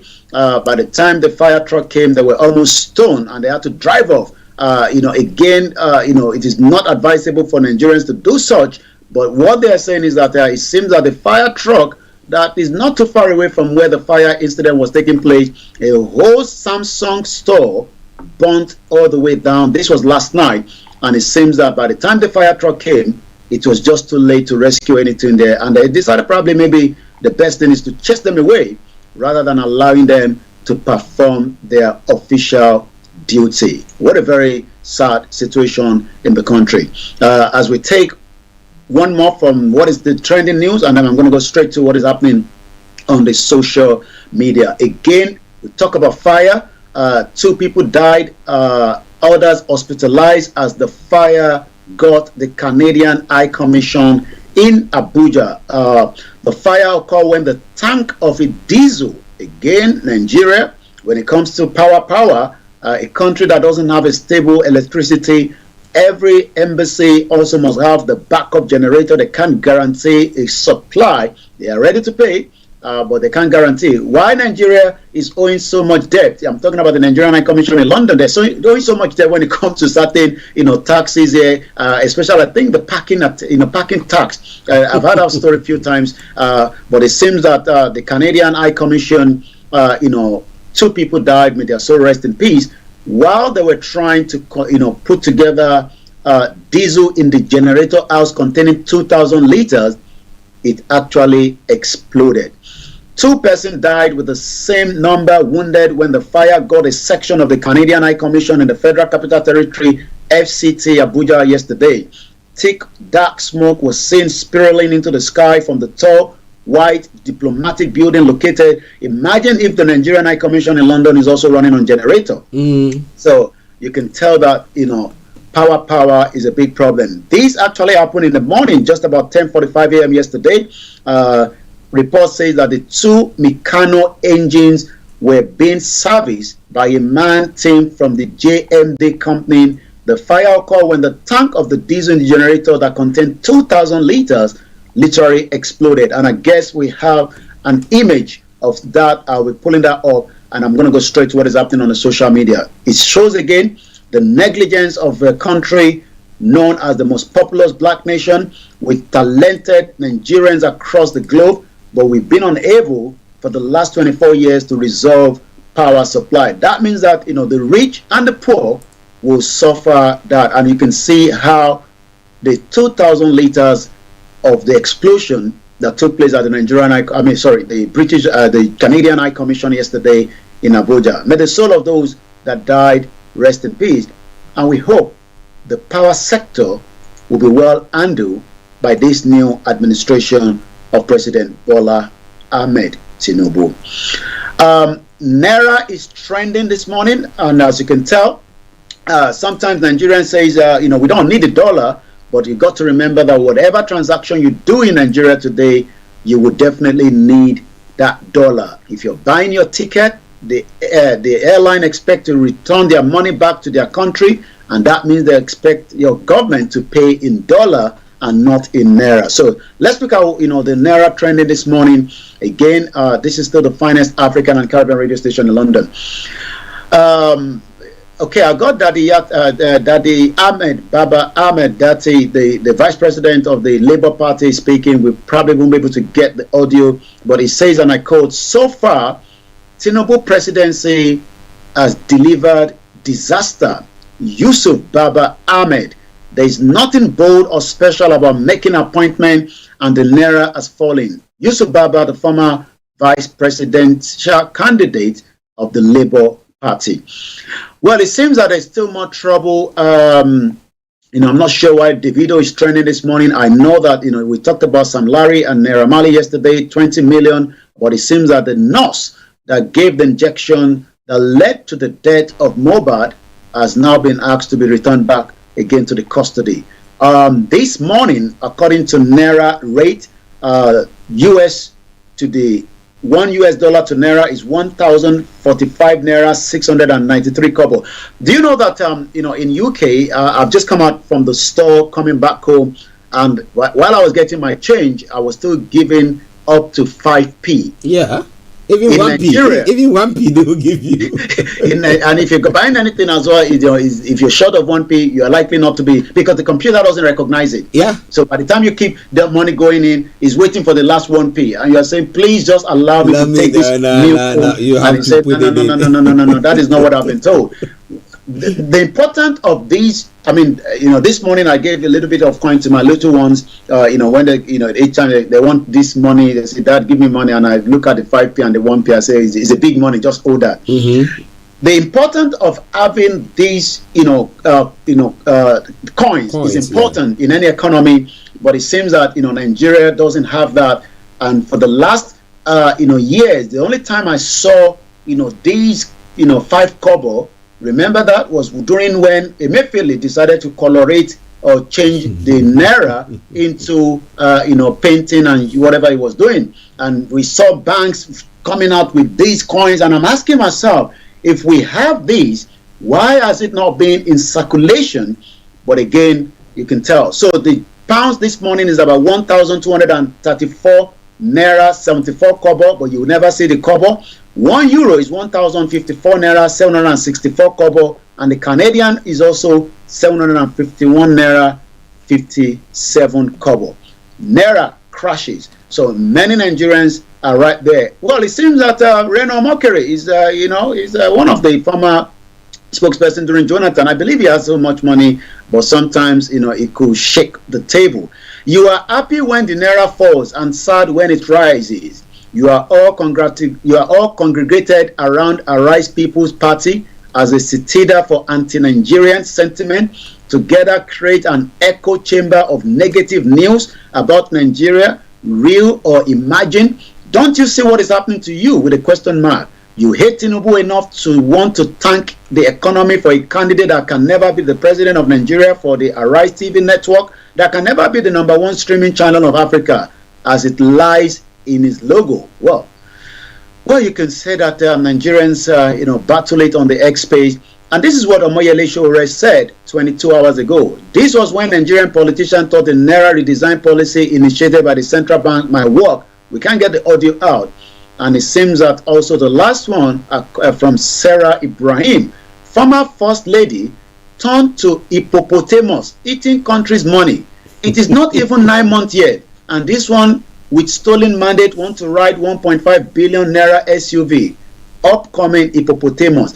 And they have a video with that, and this video is who is this again? I can't remember his name now.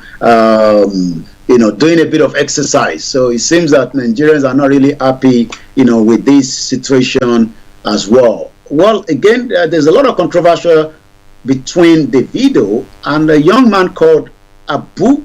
Seems to be some money between them.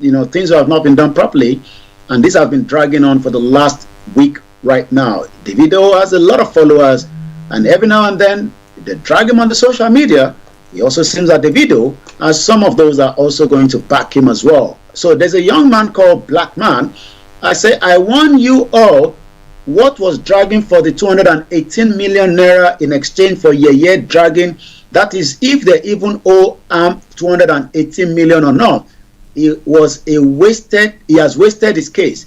Well, I can say that Black Man was invited by Davido some few weeks back, and I could see that he was eating some jollof rice that he was complaining that he worth about 13,000 naira at the hotel, but he said Davido pays for it, so he cares less.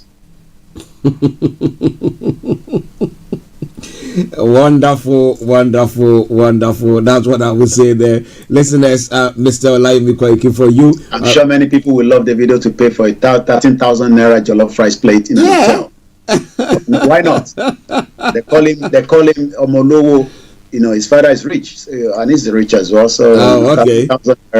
It's just a chicken change. So it seems maybe after eating that jollof rice, this guy has to now protect and back Davido. Because it's also like like someone that speaks on behalf of the masses. But it seems this time around, after eating the plate of jollof rice and spend some few time in Abuja, Davido and Prince Cubana, I decided now maybe I should just support Davido so that I can eat more jollof rice. Well, if they want to eat jollof rice, they should come here. Yomi can cook some for them. Proper one. We got all the meat and all the things. Yeah, because I'm not sure he might get a visa. We can take him to Ghana, where at least we know that the Ghana and the Nigerian jollof rice is not too bad. Well, listeners, that has been Mr. Olayomi Koiki bringing you all the updates from Nigeria this morning. Yomi, before we go. Well, we'll be back again tomorrow. Definitely, the Niger Voices will be held tomorrow, God's willing. But for now, Archie will be taking you through what is still happening, right there at the Parliament, where, King Charles is currently, doing what he needs to do as the king in the state opening. I had the privilege to be there 3 times, in the last, 2 decades I've lived in the country. It's a real privilege, and that was because my mom, retired from that particular section of House of Lords. Yes. So you see, we are here and we are able to. Well, a quick one. Now, how easy is it? When we want to go to the House of Parliament, you go out and they do some security check, then you can come in, blah blah blah. But how easy is it for you to go to the House of Representatives in Nigeria? It's not meant for everybody. It's not meant for everybody. Oh, I see. It's only for the big men. Oh, I see. Interesting. Well, maybe when you come to visit, come and see us and we'll organize that for you. Yomi, let me say thank you very much for that wonderful update. Thank you so much, Mr. Archie. Bye for now. Bye. Well, listeners, that has been Mr. Olayomi Koiki bringing you updates from Nigeria. With the time now, 11:51. We take a break and I will bring you the King's speech as was made this morning, so that I'm sure make sure that you didn't miss anything on that. Okay, and then we can bring you a snip view of it as well. So please stay tuned, don't you go away. But let's take this quick break and I'll be with you.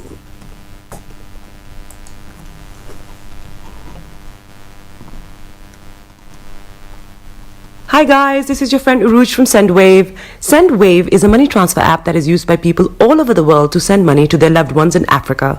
With SendWave, you can send money to Ghana, Nigeria, Kenya, Uganda, and Tanzania. And the best part is, SendWave is absolutely commission free. Our exchange rates are excellent. You can see for yourself by checking them out on our website. So how do you use SendWave? SendWave is an app that you can download onto your phone from the App Store or Google Play Store. The app is free to download. After downloading it, just open the app and enter your name, email, and phone number. That's it. You're good to go. Make sure you use the promo code SR. S for Star, R for Radio. This promo code will give you £5 free credit to send to Africa on your first transaction. Your money will be delivered to your recipient within seconds.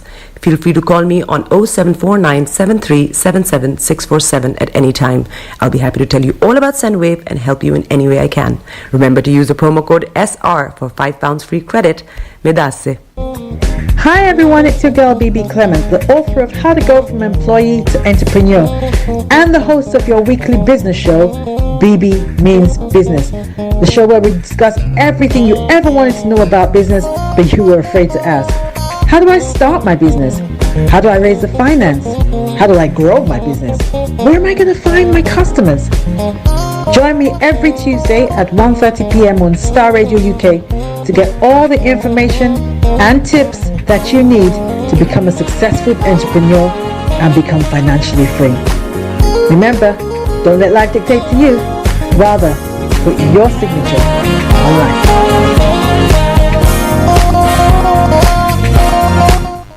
Okay, welcome back to the program. As I did say, I'll take you to the House of Parliament for you to enjoy the King's speech as it came this morning. So wherever you are, stay tuned, don't you go away. I'll just cross over straight there and bring you everything that you need to know. So for the sake of those of you who are not here, you exactly hear what the King speech was like and how Parliament procedure is like there as well. Stay tuned, don't you go away. See there people from the House of Commons filing through into the House of Lords, ready to listen to King Charles setting out the government's legislative programme for the...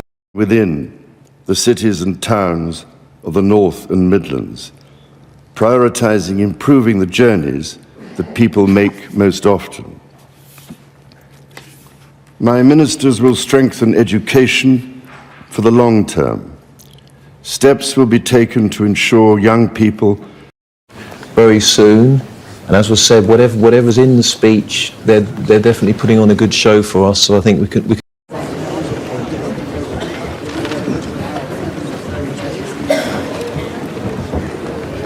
that Alex Chalk there? That's Alex Chalk, the Lord Chancellor, I believe, delivering the speech to service and devotion to this country set by my beloved mother, the late Queen, that I deliver this, the first King's speech in over 70 years.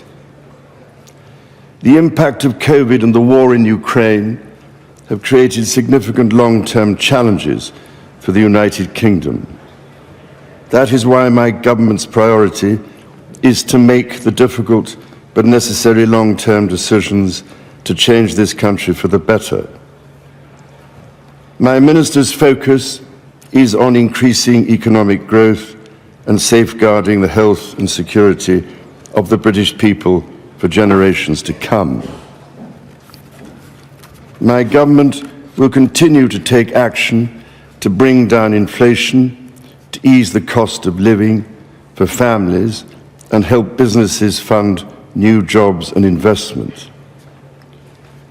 My ministers will support the Bank of England to return inflation to target by taking responsible decisions on spending and borrowing. These decisions will help household finances, reduce public sector debt, and safeguard the financial security of the country.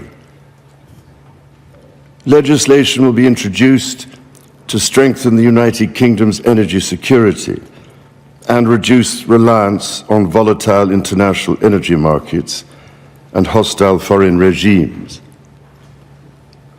This bill will support the future licensing of new oil and gas fields, helping the country to transition to net zero by 2050 without adding undue burdens on households. Alongside this, my ministers will seek to attract record levels of investment in renewable energy sources and reform grid connections, building on the United Kingdom's track record of decarbonising faster than other G7 economies. My government will invest in Network North to deliver faster and more reliable journeys between and within the cities and towns of the North and Midlands, prioritising improving the journeys that people make most often. My ministers will strengthen education for the long term. Steps will be taken to ensure young people have the knowledge and skills to succeed through the introduction of the Advanced British Standard that will bring technical and academic routes into a single qualification. Proposals will be implemented to reduce the number of young people studying poor quality university degrees and increase the number undertaking high quality apprenticeships. My ministers will take steps to make the economy more competitive, taking advantage of freedoms afforded by the United Kingdom's departure from the European Union.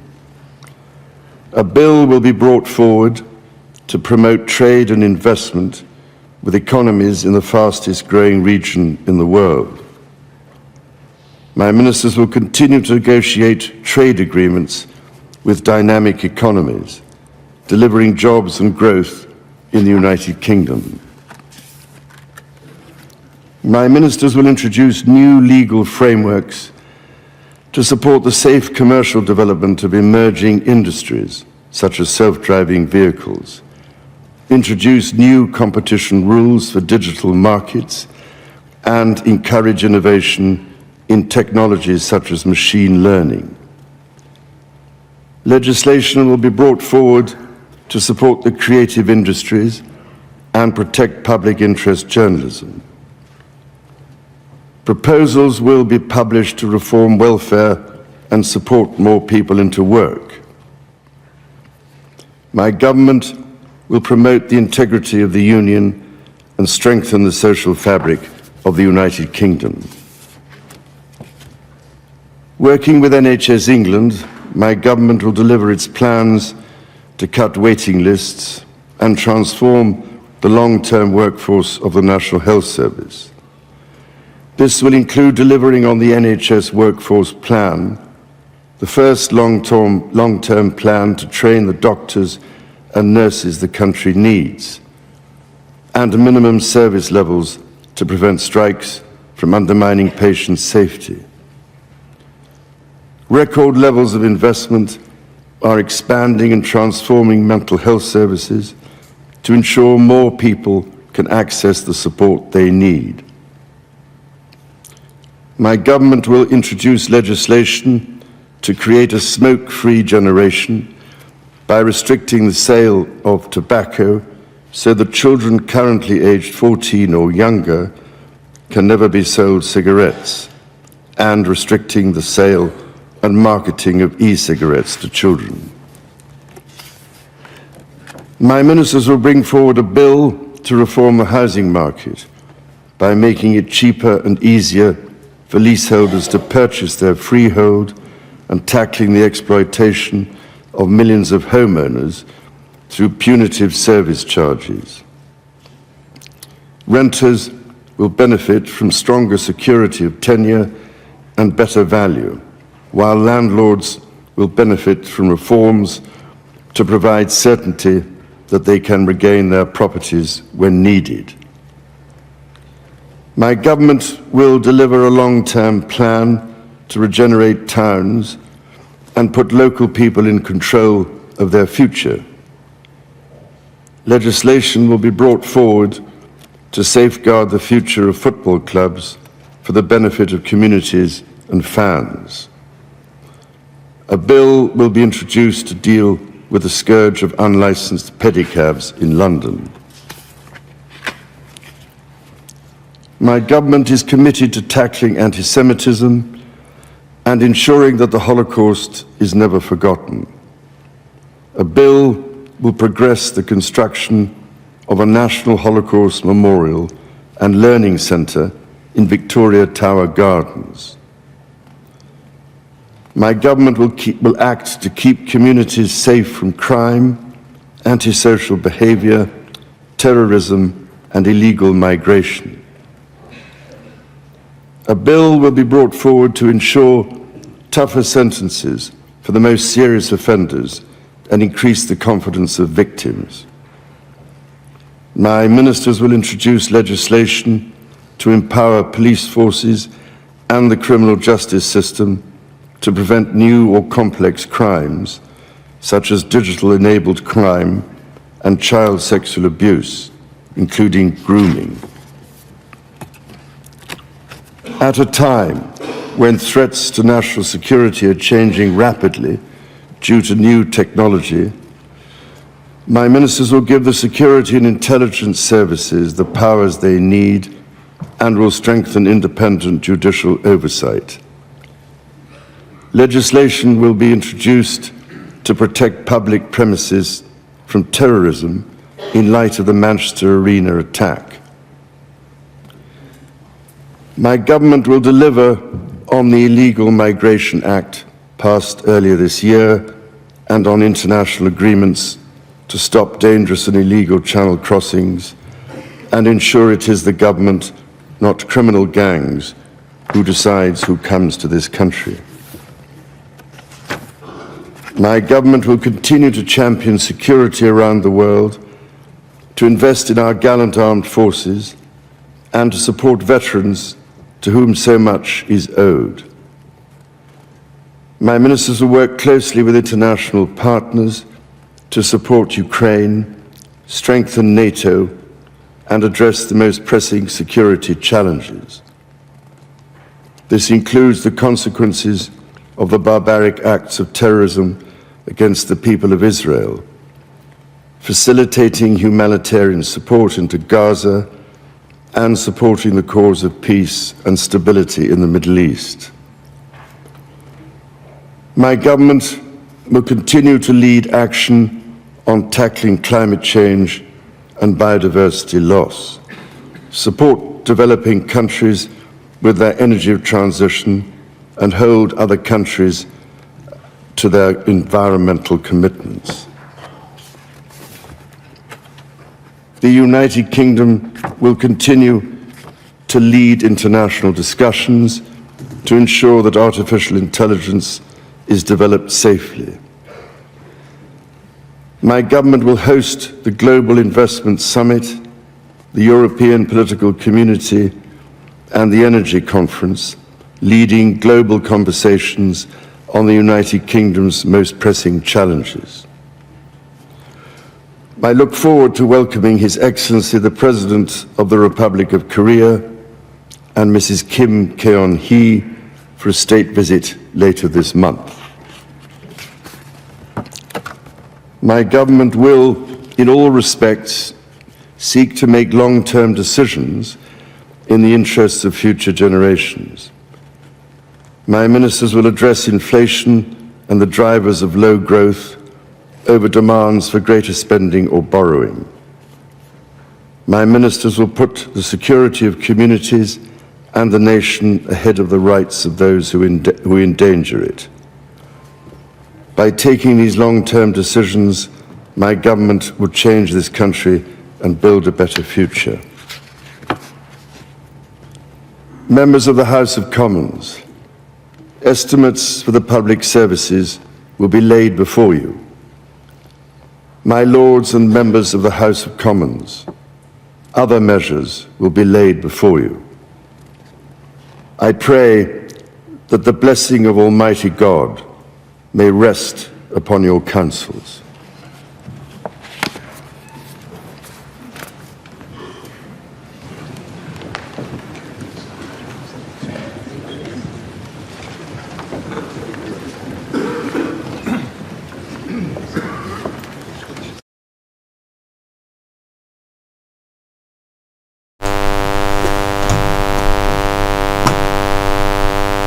This is Starr Radio UK.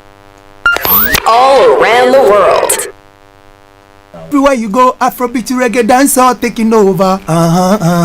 Everywhere you go, Afrobeat reggae dancehall taking over.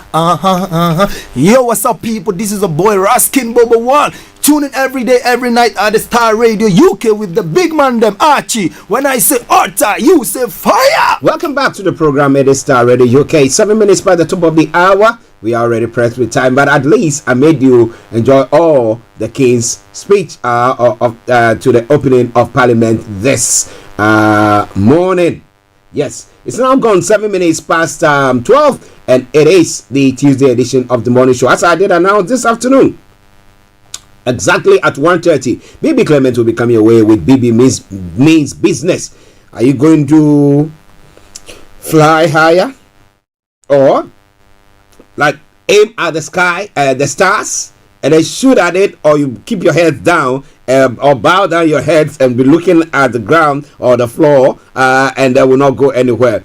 We're going to be looking at that when it comes to discussing the BB Clement with BB Means Business with BB Clement this afternoon. But now let's move on straight to some of the other stories making the rounds in other parts of Africa. Quickly, some of the headlines making the rounds there.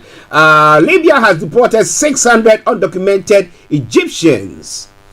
It's quite an interesting one. And more than 20 villagers killed in Cameroon attack. Yesterday, they were celebrating the 41st year in power of the president. But now, separatist rebels killed nearly 20 people, including women and children, in an attack on a village in one of Cameroon's restive Anglophone regions, the government said on Monday. Now, there were men and women and children, more than 20 killed. The minister at the presidency, Mengot Victor Are Ngoho, told public radio, it's intolerable. The overnight assault occurred at Egbeko village in western Cameroon, the scene of deadly clashes between rebels and government forces for 7 years. No group has claimed responsibility for the attack, according to the public broadcaster. The prefect of Manu, Viang Mekala, announced investigations had been launched to identify the perpetrators. 7 people were wounded. Cameroon's primary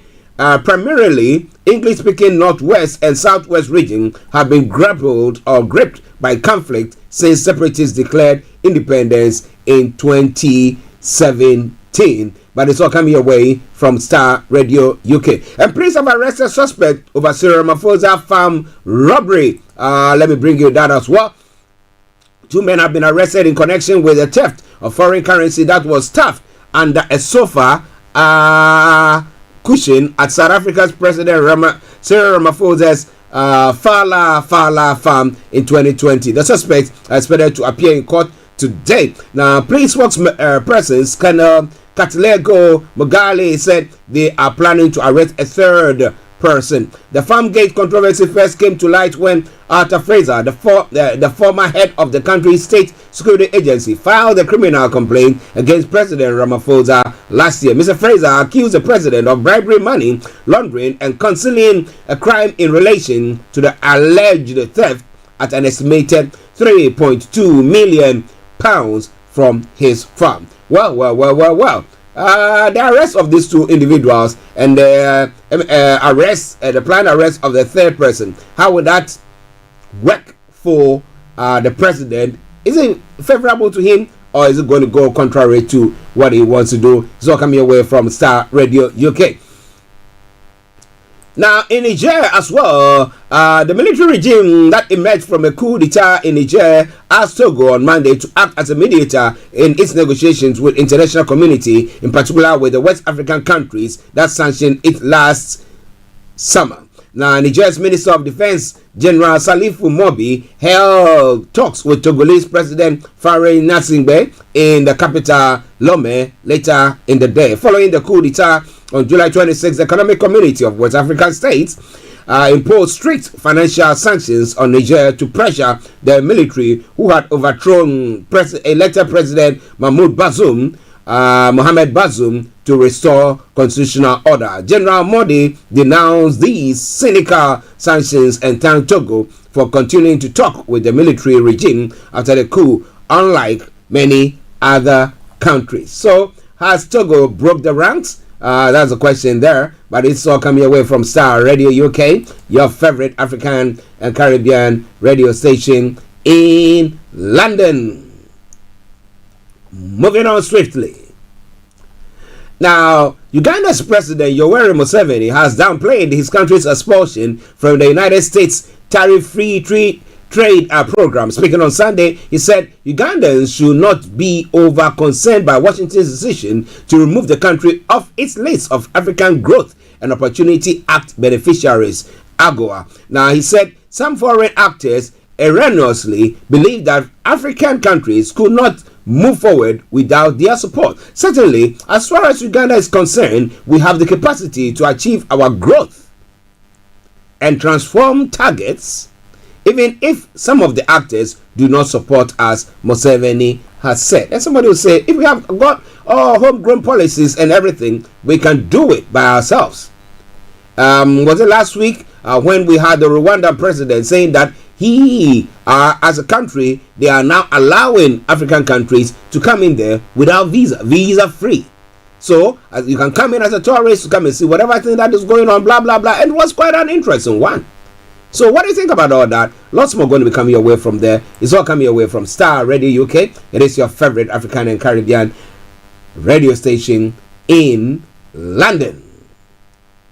Okay, let's move on straight to some other stories making the rounds in other parts of Africa as well. And these are notably in Ghana as well. Dialysis services reopening of Kolebu renal unit depends on cash. That's what the management are saying. So if you happen to be in there, then you have a problem. The management of the Kolebu Teaching Hospital says the resumption of outpatient services at the renal unit is contingent on resources, as the facility remains closed despite agreement to reopen it. Management is unable to tell when the facility will be reopened despite efforts in consultation with stakeholders. Now, Evelyn Araba Edu at the facility showed an empty renal unit with only medical staff in the wards on Monday, 6th of November. The facility was scheduled for reopening after its closure in May this year, keeping patients away, unable to access dialysis facilities. But they're saying that We can only do so when money has been released. So where is the money going to be coming from? Is government ready to do so? And if those monies are released, what are the monies for? So where are these people who are suffering, who need dialysis, go to? Where do they go to? What do they go to? And that's why it's very, very important that we take good care of ourselves there. It's all Star Radio UK, your favorite African and Caribbean radio station in London. Well, interestingly, some stories coming through say that Kennedy Japan is also boycott Bawumia's 2024 presidential campaign. But he had said that he wasn't going to leave the MPP. But let me bring you that story. How true that is, I'm not sure. In his speech after losing the New Patriotic Party flag bearership race, Dr. Mahmoud Bawumia on Saturday, November 4, 2023, Kennedy Ohene Japan did not only tag the election process as free and fair, but also promised to join the campaign to get the vice president elected as president in 2024. This, however, may not be the case, as pronouncements by the campaign team of the Asin Central Member of Parliament seems to suggest otherwise. Now, lawyer Ralph Ejapong, a brother and campaign spokesperson of Kennedy Japan, has hinted that the flag bearer hopeful may as well be looking beyond the 2024 presidential campaign and may not engage in the Bawumia presidential campaign. According to Ralph, the MP, based on events preceding the November 4 election, will be better off staying away from the Bawumia campaign. Well. Those are some of the stories that has made the round this morning in other parts of the African continent. But it's still Star Radio UK, your favorite African and Caribbean radio station in London. Moving on straight to some other stories making the rounds this morning. A birthday gift turned out to be a grenade. The grenade birthday gift kills Army Chief Zaluzny's aide. The grenade given as a birthday present has blown up and killed a close aide of the head of Ukraine's armed forces, Valery Zaluzny. Now, Major Hennady Kasyakov, 39, had returned to his flat with presents from his colleagues and was opening them with his son when the grenade exploded. Major Kasyakov was killed and his 13-year-old son left seriously wounded. Interior Minister Ihor Klemko said the boy has started turning the ring on the grenade. Then the serviceman took the grenade from the child and pulled the ring, causing a tragic explosion. Now, prosecutors clarified later that he had accidentally set off the grenade while trying to take it away from his son. The blast has been described as a tragic accident, and the minister appealed to the public to await outcome of an official investigation. Police said the explosion in the family flat at the Chaki in the western outskirts of Kyiv had been as a result of careless handling of ammunition. Now, but it soon emerged that another 5 grenades had been found in the flat. Mr. Klimenko said they had been a gift from a colleague in the army. Now, 2 similar grenades were later found in a search of the colleague described as colonel in the army. Now, pictures from the scene showed other grenades on the floor of the flat, along with other gift bags. Major Kasyakov had apparently brought the grenades home in a bag with a bottle of whiskey. A source told Ukrainska Pravda that the bottle had been in a gift bag with grenade-shaped glasses, and the explosion happened when he opened the bag. Other reports said that his colleague had handed over the bottle, saying, "It's hard to surprise you. That's why I'm giving you combat grenades and a bottle of good whiskey." So was it a plot to kill him, or was it an accident that had happened? But as they were saying, we have to wait for investigations to take place. But how sad would his colleagues be? It's coming your way from Star Radio UK.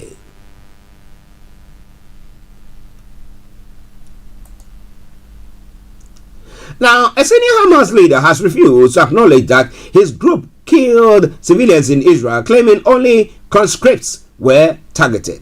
Now, Musa Abu Mazouk said that women, children, and civilians were exempt from Hamas attacks. His claims are in stark contrast to the wealth of evidence of Hamas men shooting on armed adults and children. The proof includes video from Hamas body cameras and first-hand testimony given to international news network. Israel says more than 1,400 people were killed by Hamas in the 7th October attacks, most of them civilians. Mr. Mazouk, the group deputy political leader who is subject to an asset freeze in the UK and the counter-terrorism regulations, was interviewed on Saturday in the Gulf. He is the most senior member to speak. Okay? And he said, Mr. Mazouk, on the war on Gaza, specifically on the scores of hostages being held inside the territory, he responded that they were not able to be freed while Israel was bombing Gaza. The Hamas-run health ministry says 10,000 people have been killed since Israel started operations last month. We will release them, but we need to stop the fighting, he said. Mr. Mazouk recently traveled to Moscow to discuss 8 Russian-Israeli dual citizens snatched on the 7th of October by Hamas, a proscribed terror or organization in many countries, including the UK and the US. So coming your way from Starr Radio UK, your favorite African and Caribbean radio station in London. Okay, now let's finally move to the UK front, where we'll be bringing the program to a close. Thousands to get daily pill to prevent breast cancer is some of the stories making the round. And post office to offer DPD and every parcel services. For the first time in 360 years, post office customers can use firms other than the Royal Mail. Okay, we see competition now being brought to their doorstep. Now, a plan for 40% of trains to run during strikes. Ministers hope minimum service levels for trains, ambulances, and border security will start by Christmas. So we hope to see what is happening on that front. But when it comes to the King's speech, King Charles III has delivered his first King's speech to Parliament, marking the start of the parliamentary year. He travelled through the streets of London in the Diamond Jubilee State Coach in a ceremony going back centuries. He began by paying tribute to his darling mother and went on to list the government's current priorities. Among them will be investment in transport, laws to prevent children smoking, and tougher sentences for serious offenders. The Prime Minister says the speech represents his vision of a better Britain. Labour says it amounts to a pretty pathetic program of thinkering. Now, it's Charles the Charles first King's speech as monarch, but he stepped in for the late Queen in May 2022. The last king to oversee the state opening of Parliament was George VI in 1950. Well. So those are some of the stories that is making the rounds this morning for you, and this is where I bring the program to a close for today. You see one of my eyes just oozing. I don't know exactly. I think I've seen heaven, right? Okay then, listeners, let me say thank you very much for joining us today. We will be coming your way this afternoon exactly at 1:30 with BB Means Business, and I want you to be part of it. So wherever you are, don't you go away. But I will end with this from the King leaving the Houses of Parliament, and I will say see you all at 1:30 with BB Clement. But for me, here in the studios of Starr Radio UK, bye bye for now. I am yours sincerely, your one and only Archie.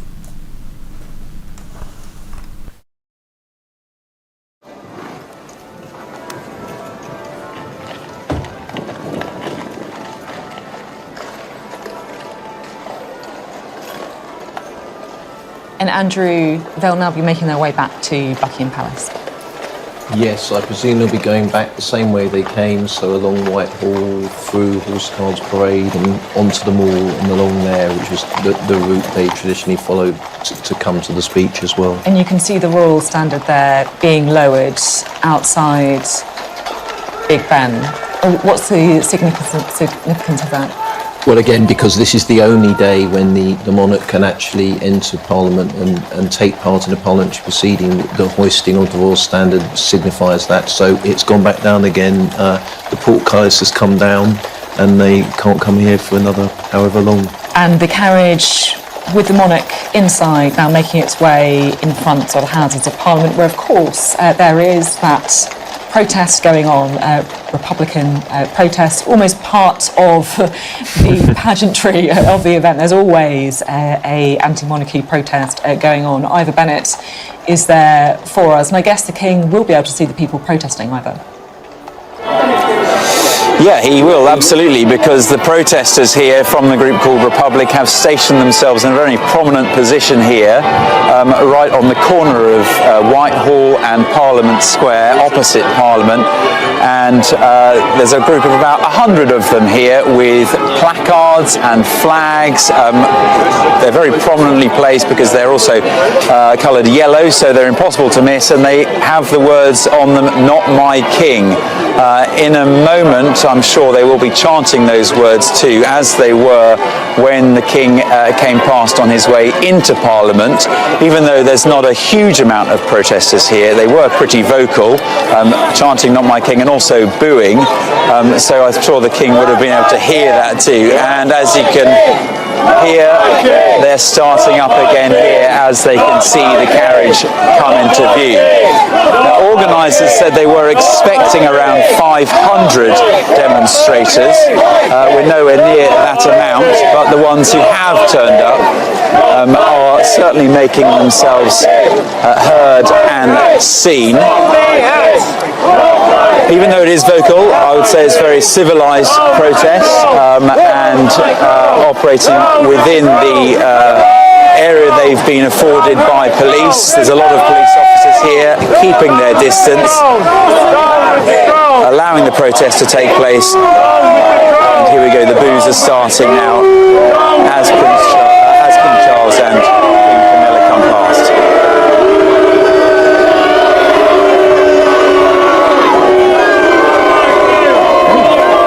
As you can probably see, the protesters also stretch up Whitehall slightly, and those placards, more of them saying "Not my king," would be impossible for the King to miss.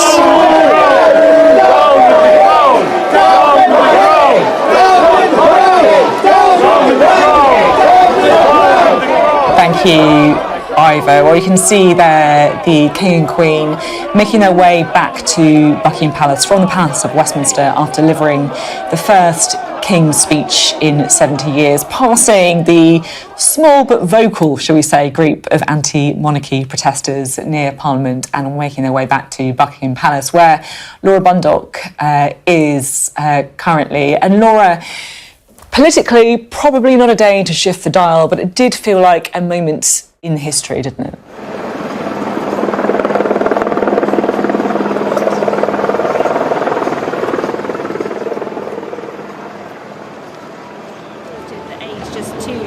And then Prince of Wales, Charles, watched as his grandfather delivered his last. This was his first, all those years later. He, of course, deputised for the late Queen last year, but was not, because he was not monarch, had not been crowned, didn't wear the imperial state crown, didn't wear any ceremonial robes. So a big moment for him as well. And I think his delivery was so interesting, wasn't it? We've spoken a lot about how much we know about the King's personal views, so much more than the late Queen's. He was Prince of Wales for so many decades, outspoken, a campaigning figure, especially when it came to the climate crisis and other pressing issues. But I think the climate perhaps top of his agenda. But when he delivered the words talking about oil and gas exploration and leasing, there was no glimmer of any of his personal views on that. Views which are well known. I mean,